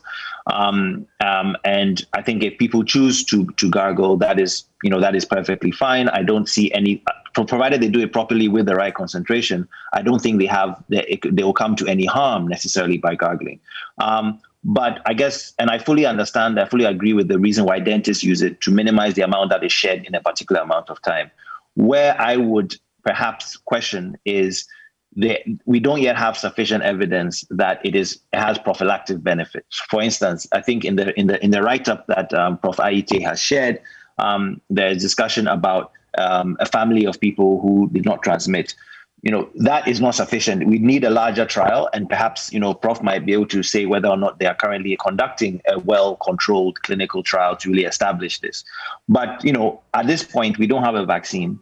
And so, we are calling, people need to protect themselves as best they can.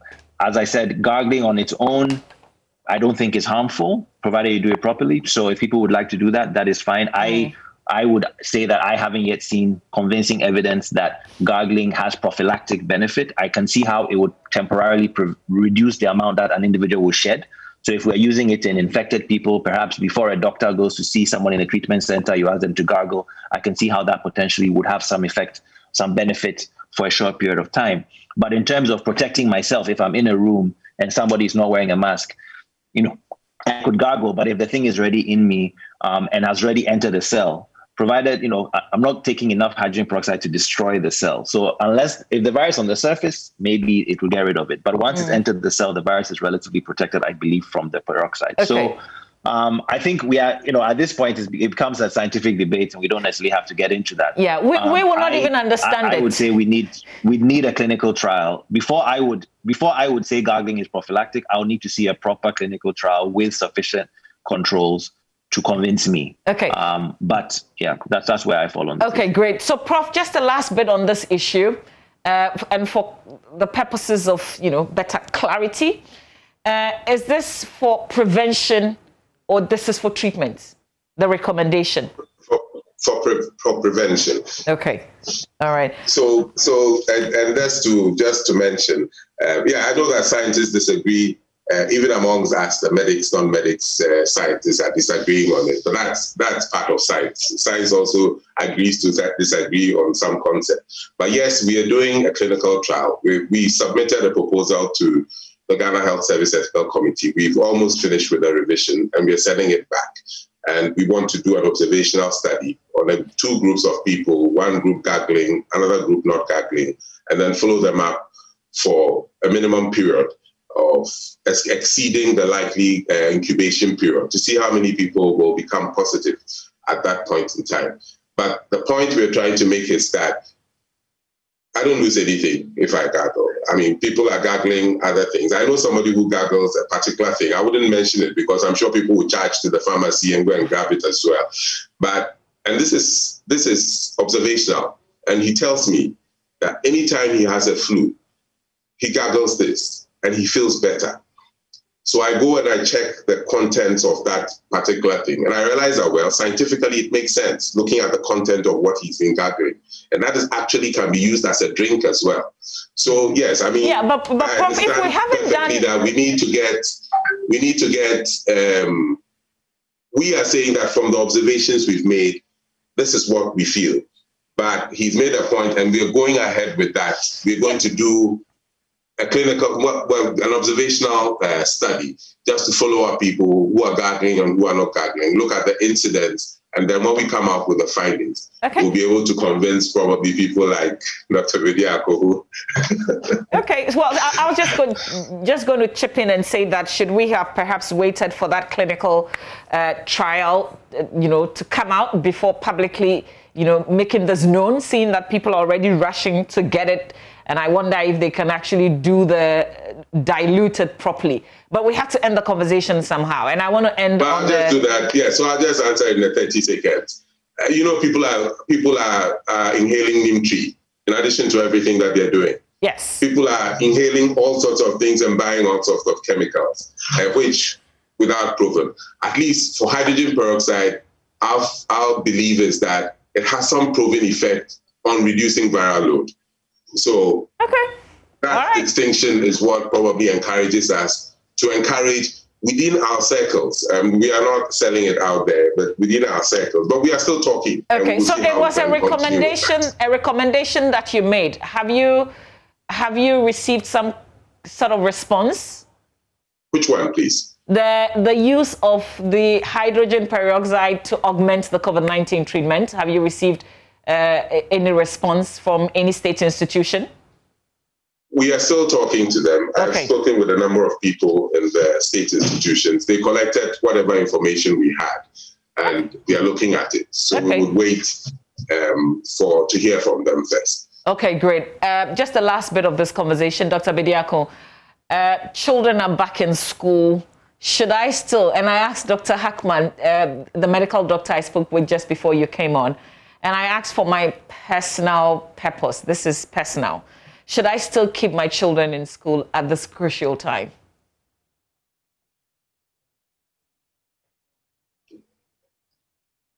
Dr. Bediako, you have to mute?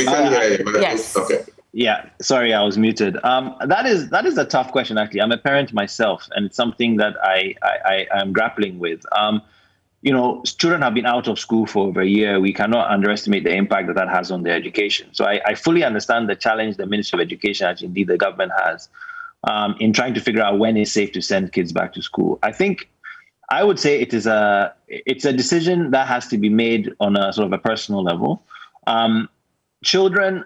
It appears that children are less susceptible to the severe effects of COVID. That is not to say that some children have not had very severe disease. I think even in Ghana, there are a few children who have died. There are children who are permanently, paralyzed as a result of having, CNS engagement in COVID. So this is not to minimize what COVID can do to children, but in general, overall, children appear to have less severe disease than adults. So I guess for me is if a school can guarantee that they would, if we can create classrooms that are not as crowded as typical, if there can be certain guidelines in place, and most of all, frequent testing. I am a big proponent of testing, and I have been saying over and over again, the best way to control this virus is to have sufficient testing so that people who are positive can be isolated from the rest of the people who are negative. So I think we need to think very carefully. I think our current strategy of only testing symptomatics is dangerous because children are less likely to be symptomatic. And the danger is the child may be fine, but they will come home, hug a grandparent, hug an uncle or an aunt or a parent, and then that person may get very sick. And because children, especially younger children, it's going to be very difficult to get them not to play together and pass virus from one to another. Children may actually serve as a medium to enhance the amount of spreading that we see. So I think the idea to say, friends of mine have called me up, should I send my kid to school or not? I think, it's a difficult thing to say. I don't know. I don't want to say, oh, don't or do. But I think if we do send them, we have to think very carefully of how are we managing this? Do we have capacity in place to routinely, especially now that antigen testing has been approved by our FDA? I would recommend, if I was advising Ministry of Education or anyone, I would say, can we roll out a staggered antigen testing program in our schools? Antigen testing is much cheaper than PCR. It's what is being done at the airport. So, we are trusting it that it's relatively sensitive. If we could do that in schools or from time to time to hopefully capture children who may be asymptomatically, positive, then we potentially could see a future where, we are safeguarding the population, even though children are in school. But it's a very difficult one. I would say one thing to do, though, if your children are in school, when they come home, make them take a shower, make them wash down, protect those who may not be as resilient as the children, basically, in your home. So I think that is one thing to do. But I really do think as a country, we may need to think about, rolling out targeted antigen testing in our schools. We say we've only found 3 people who were infected, but we're only measuring symptomatic. I can guarantee you that if I go and test in a school right now, I will find more than 3 people who are positive. I'm willing, I'm sure even Prof will agree with me. Our seroprevalence studies, I go back to it, we found 20% people who had been infected in Accra alone. If we go into schools, we will most likely find people who are asymptomatic. So we need to think of a way where we can perhaps routinely just get a sense of the prevalence in schools. And I think a newly approved, FDA-approved antigen testing provides perhaps a more economical route to do this than, PCR is probably not economically viable. But let's roll out an antigen testing scheme and let's get a sense of how many school children really have COVID-19. Okay. Well, thank you, Dr. Bediako.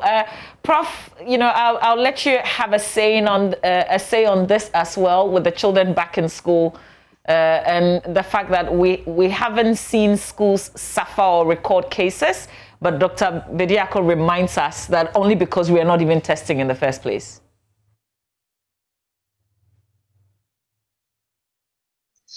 So with the issue of children, I have children in school as well. So for me, in the absence of everything, you do the best you can. Sometimes those things may not have kind of a strong scientific basis, but it's a basic hygiene processes. So. Oh, unfortunately, Prof's connection is frozen. Hopefully it defreezes, and so we can get that tiny little bit of tip before we wrap up this conversation. Still ahead, though, it's the second day. Today's the final day. The mortal remains of former President Jerry John Rawlings will be laid in state again today at the Accra International Conference Center. We'll go there after this conversation, but we're talking about COVID-19, the figures that we're recording. We've been talking about the new variant. We've talked about the hydrogen peroxide. I want my guests to leave us with some tips, even as some of us still take our children to school. Prof, if you're back and if we have a stable connection. Oh, okay, unfortunately. Oh. Okay, this hurts because Prof was just going to take us through the hygiene protocols for children when they return from school. Sewa Akoto is a critical care nurse at the Ga East Hospital. She's worried the team of doctors and nurses at the ICU are getting overwhelmed by the rising cases of COVID-19. Madam Akoto tells my colleague Matilda Gavi that caring for COVID-19 patients requires painstaking, difficult procedures which can subject the entire healthcare system to serious stress. It's a room of excited critical nurses at the Ga East Hospital. 4 of them are getting ready to enter the ICU. Sewa Akoto is getting ready for the day's task. Inside the changing room, she is helped by other colleagues to don PPE. Wearing these protective things alone can take about 10 minutes. It's a careful, thorough process that largely saves the frontline workers from getting infected. Sewa heads for the high dependency unit. Being in this room is like hanging off a cliff. The fear of death, pain, and anxiety fill every inch of this room. There are 4 patients in dire need of help from Sewa and her colleagues. It is Sewa's turn for the 4 days, 12-hour shift. A shift that becomes strenuous when you are dealing with COVID-19. The more critically ill the patient is, the closer nurses cooperate with doctors in providing life support treatments. Yeah, what we do is most of them, we manage their symptoms as they come.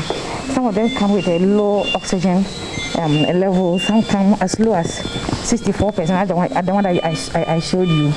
So we put them on oxygen, we give them high flow oxygen, we try to build them up, and some of them to manage their symptoms. Some come with comorbidities like diabetes and other things, so we try to manage those conditions as well. So it's a whole kind of thing. It's not just one specific thing, yeah. Sewa moves from one patient to the other, checking monitors. Occasionally, she speaks to the patients, who only nod or give thumbs up as response, since they are all on ventilators. 2 of her patients are restless. 1 is gasping for air.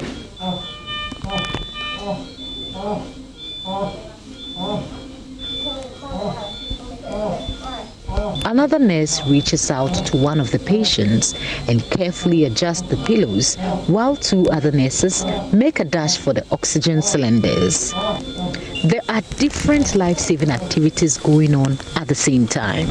Other nurses and a doctor monitor the activities in here through a window. So they stand outside with all our plan inside.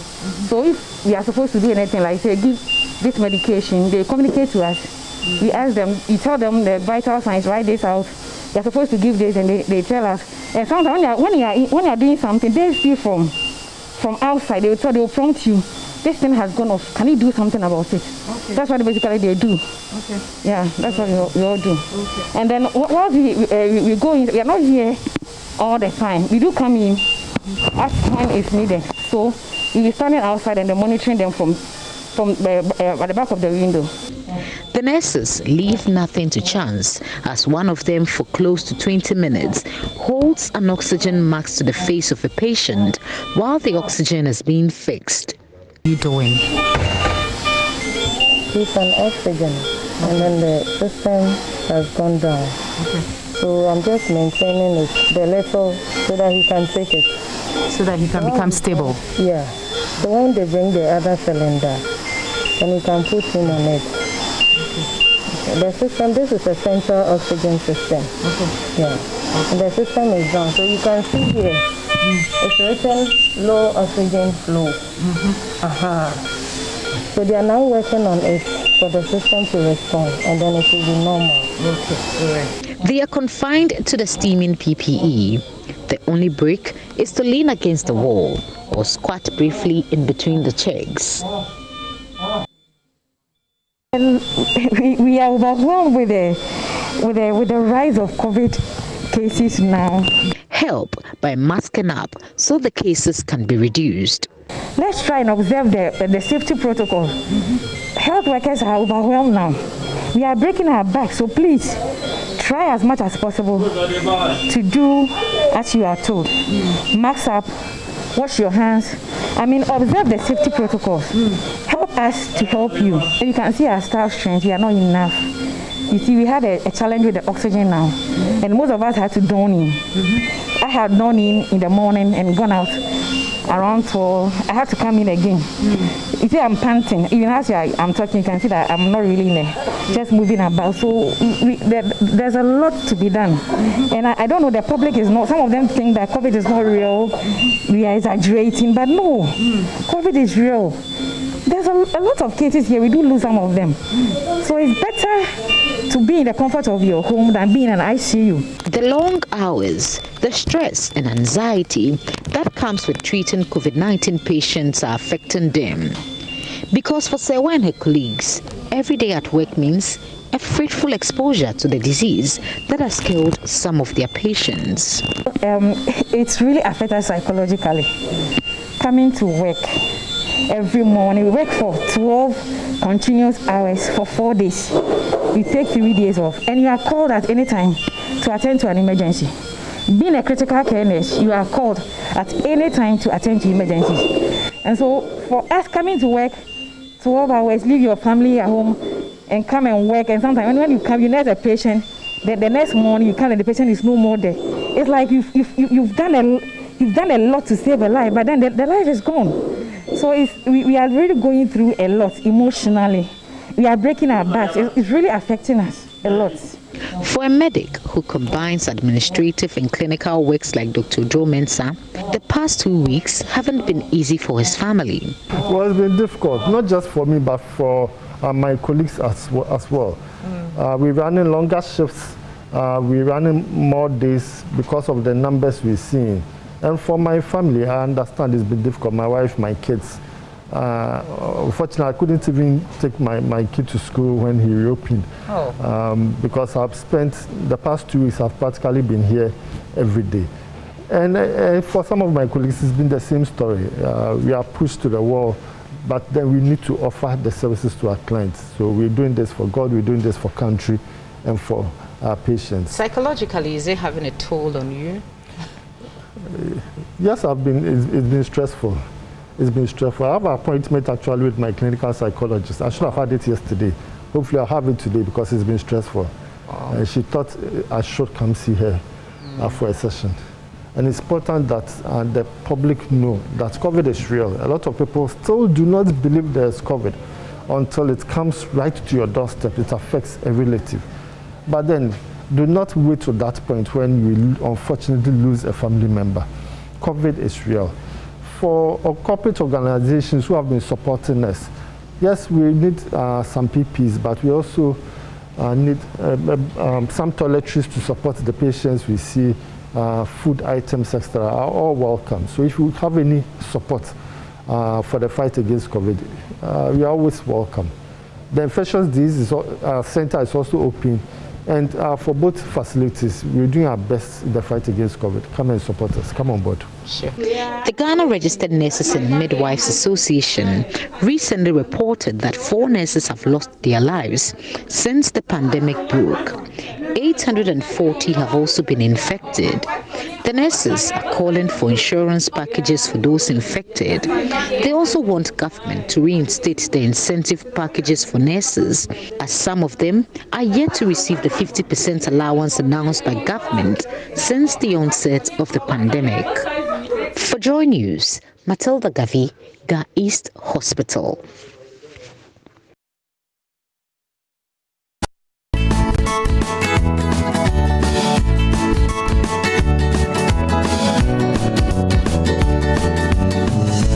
Unfortunately, we've heard of an incident where 4 passengers are feared dead and over 30 others in critical condition after a road accident this dawn on the Nasia Bridge near Wale Wale in the northeast region. The accident involved a commercial vehicle traveling from Kumasi to Boku. Ilyasu Tanko joins us now via phone to give us some details. Now, Ilyasu, tell us, I hear this incident happened at around 3 a.m. this morning. What are the other details with regard to what exactly triggered this accident?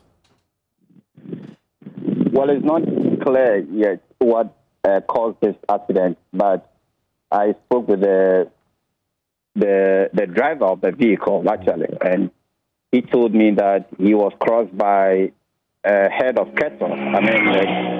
He said suddenly he saw cows crossing the road and he lost control and then rammed the vehicle into the Nasia Bridge.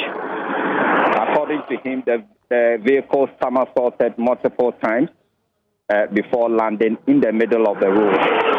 And at the scene now, the vehicle is just beyond recognition. Personnel currently, the fire service personnel, the couple of police officers, the ambulance service personnel, they are all trying to, since that time, 3 a.m. up to now, they are still conducting the rescue operation currently on the road. But some of the passengers are actually disputing the account given to me by the driver. They actually are saying the driver was sleeping when he rammed the vehicle into the bridge. And so that's what is currently happening. There are a lot of, about 3 ambulances here. They are still picking some of the victims. They are still pulling some of the victims from the vehicle and taking them to the hospital.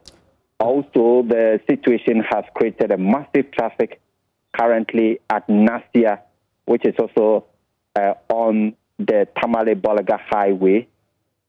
Several vehicles traveling from several parts of the country are currently stuck in here for several hours. And so that's what is currently happening. Authorities, although the rescuers actually are using sharp objects, trying to hammer parts of the vehicles to look for some of the victims, actually. So that's what's currently happening here at Nasia. Let's take this step by step. So you've already walked us through the fact that the driver's claims that a herd of cattle or head of cattle actually crossed him, which led to the accident, but that is not corroborated by the passengers in the vehicle. But this occurred at around 3 a.m. and per what we've been told, help did not come till much later because of a lack of ambulances. Tell us a bit more about that. When exactly did help start coming to these passengers trapped in the vehicle? Well, I arrived at the Wale Wale Government Hospital a few minutes after 5 a.m.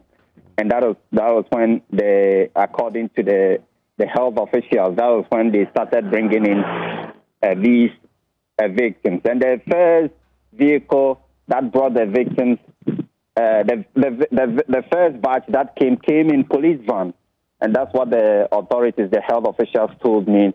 And I have also picked information currently at the scene that when the incident happened, they first called to the ambulance services here in Wale Wale, which is some 20 kilometers away from where the incident happened. And the answer they got was that the ambulance is faulty and it will not be able to come and carry the victims or come carry the victims to the hospital. They said as the vehicle has a brake fault, the brake is faulty. So as a result, it has been packed. It has not been working. They also tried again calling the ambulance in the Wale Wale Government Hospital itself. They got another response that there are no personnel to accompany the ambulance to where the incident happened. And so it was then that the police now decided to use their van to pick some of the victims. And it was after 5 that the ambulance had to travel all the way from Savulugu, which is some 60 kilometers away from where the incident happened, to also assist. But I must also add that the Wale Wale Government Hospital authorities later issued or asked the driver of the vehicles to move the vehicle to the scene. So the ambulance moved from the Wale Wale Government Hospital without any personnel. It came with only the driver to the scene, and the passengers or some of the eyewitnesses helped help the driver to carry some of the victims from there. So as I speak to you right now, there is also an ambulance service from Savulugu, and there are 2 currently stationed at the scene, and they are conveying the victims to the Wale Wale Government Hospital. As I speak to you now, about 21 victims are currently at the hospital with varied degrees of injury, some in critical condition, and we do not know the whereabouts of the other passengers aboard. I'm told that some of them have also been moved to Savulugu, but it has been confirmed to us that 4 persons have lost their lives, and several of them are currently in critical conditions in hospitals in the area here. Ilyasu, what exactly has happened to the driver in question? Where exactly is he? Is he also receiving treatment? Is he in the custody of any of our security services owing to, how exactly this accident happened? Where is the driver? The driver, I spoke to him. He was also being treated at Wale Wale Government Hospital when I spoke to him. His condition was not all that bad when I scanned him. And I was there when he was being moved again from the emergency ward to another ward that I'm not able to tell now. And so the driver himself was not, badly injured as compared to some of the passengers receiving treatment with him at the Wale Wale Government Hospital. So as I speak to you now, the driver is being treated at the hospital in Wale Wale here. So I know the police service, the fire service and others showed up to assist, but we've been hearing that they were using, chisels and other such equipment. How successful was that endeavor? Well, the vehicle is just beyond recognition. I saw many parts of the vehicle broken out, and they believed that there were many victims that were still trapped in there. And truly, when they started using this sharp object to hammer out, to remove parts of the vehicles, they saw some of the victims, and they have moved them to the hospital as I speak to you. And so the situation remains the same. They are trying to clear the road, but it's been difficult because of the weight. The road, the vehicle has actually blocked the bridge, and so no vehicle is able to come, no vehicle is able to go. And they are all currently stuck in there. A lot of massive traffic, and it's still building up at Nasia currently. Now, that Tamale Bolga stretch of road is one of the busiest in the entirety of our country, or at least that belt of... How exactly is this affecting, those commuters? I don't know whether you've been able to interact with any of them. And what have you been told so far by the security agencies with regard to maybe when this vehicle will finally be cleared so that the congestion can be eased? Well, as I speak to you now, it appears they have been able to make some way, and so I can see some vehicles moving.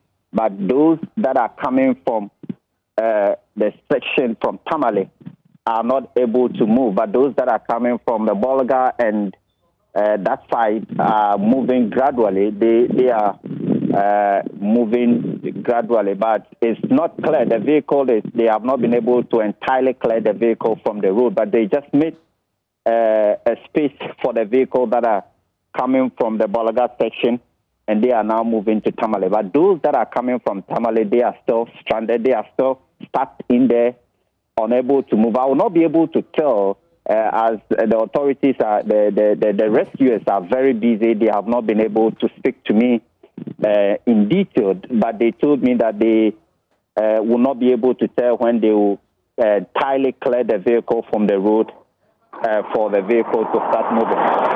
Like I said, some of the vehicles that are coming from the Bolga section, they have started moving because there's a small way that the rescuers have made and trying to reduce the traffic on the road. And so that particularly is operational now somehow. But those that are coming from Tamale, they are still stuck there as authorities or the rescuers are struggling to clear the road.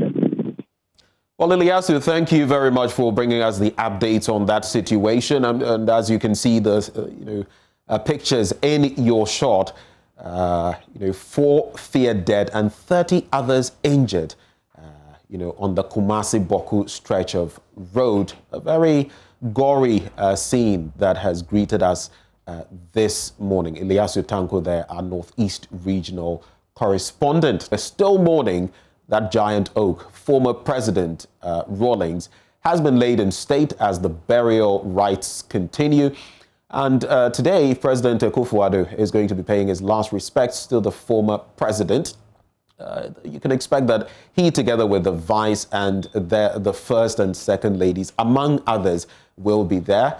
And there'll be more after this. We'll be bringing you what exactly is happening right from the very scene. But there's more after this tribute from Sax Bossa.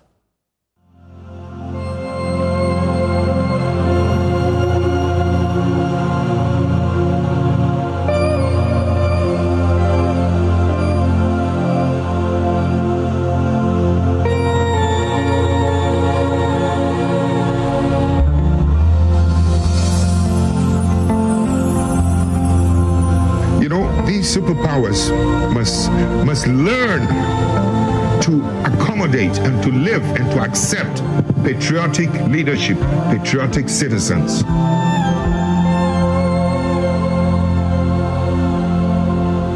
I just figured out I could say out these words or whisper it out loud, cause now you way up beyond the clouds. Many come and go in Ghana, but you always stood out. For it's not like you just move from one town to the next. Where you've gone I cannot follow unless I take drastic steps. The people of Ghana wanted you to live. Most people take, but you only knew how to give. And boy oh boy, you did give inspiration to millions of us. You were no ordinary man, no, you were beautiful inside out. You were powerful, the Lady Justice of our time played out. On the 12th of November, your death came as a doubt. Cause how can such a stout and devout man with a heart of gold now turn cold? The heart that shut up Ghana's reputation of peace worldwide. You were a peaceful man. I take solace in the fact that now you walk on the streets that match that golden heart of yours. So if you can hear me now, please tell Jesus that Ghana says thanks. Yes, thanks in this circumstance. Beto wonunye Jenna kafu kafu.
Very touching there as we actually celebrate, and if we may put it that way, take stock of the memory of Togbi Nutifafa I. Yes, that was the font name, a traditional title given the former president. Well, Adom TV's Dacha Hine Nanaya Olaye is at Jelukofe, where the former president hails.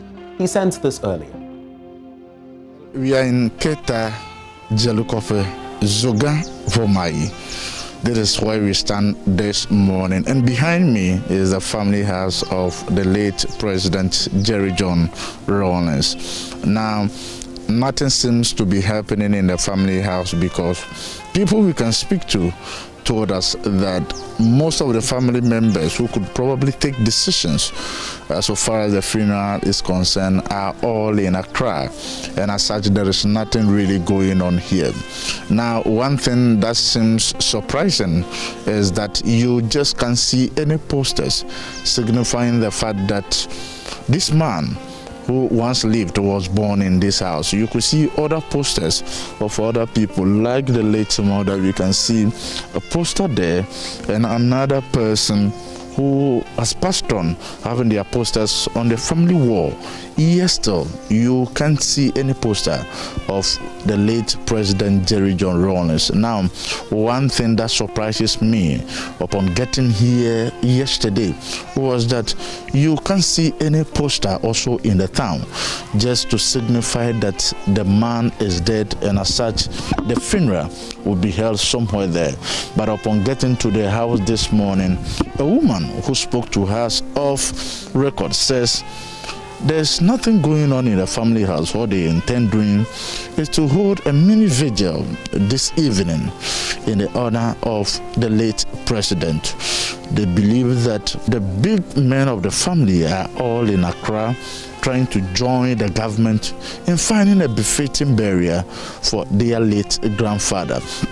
Now, upon getting to the house this morning, you could see from where we're standing that nothing really is happening in the house. So you can just identify 2 or 3 people who, I'm told, they are the caretakers of the house. So really, when the old men are not there, these people are the ones who take care of the house and trying to keep the house in place. Now, there is nothing actually going on in this house.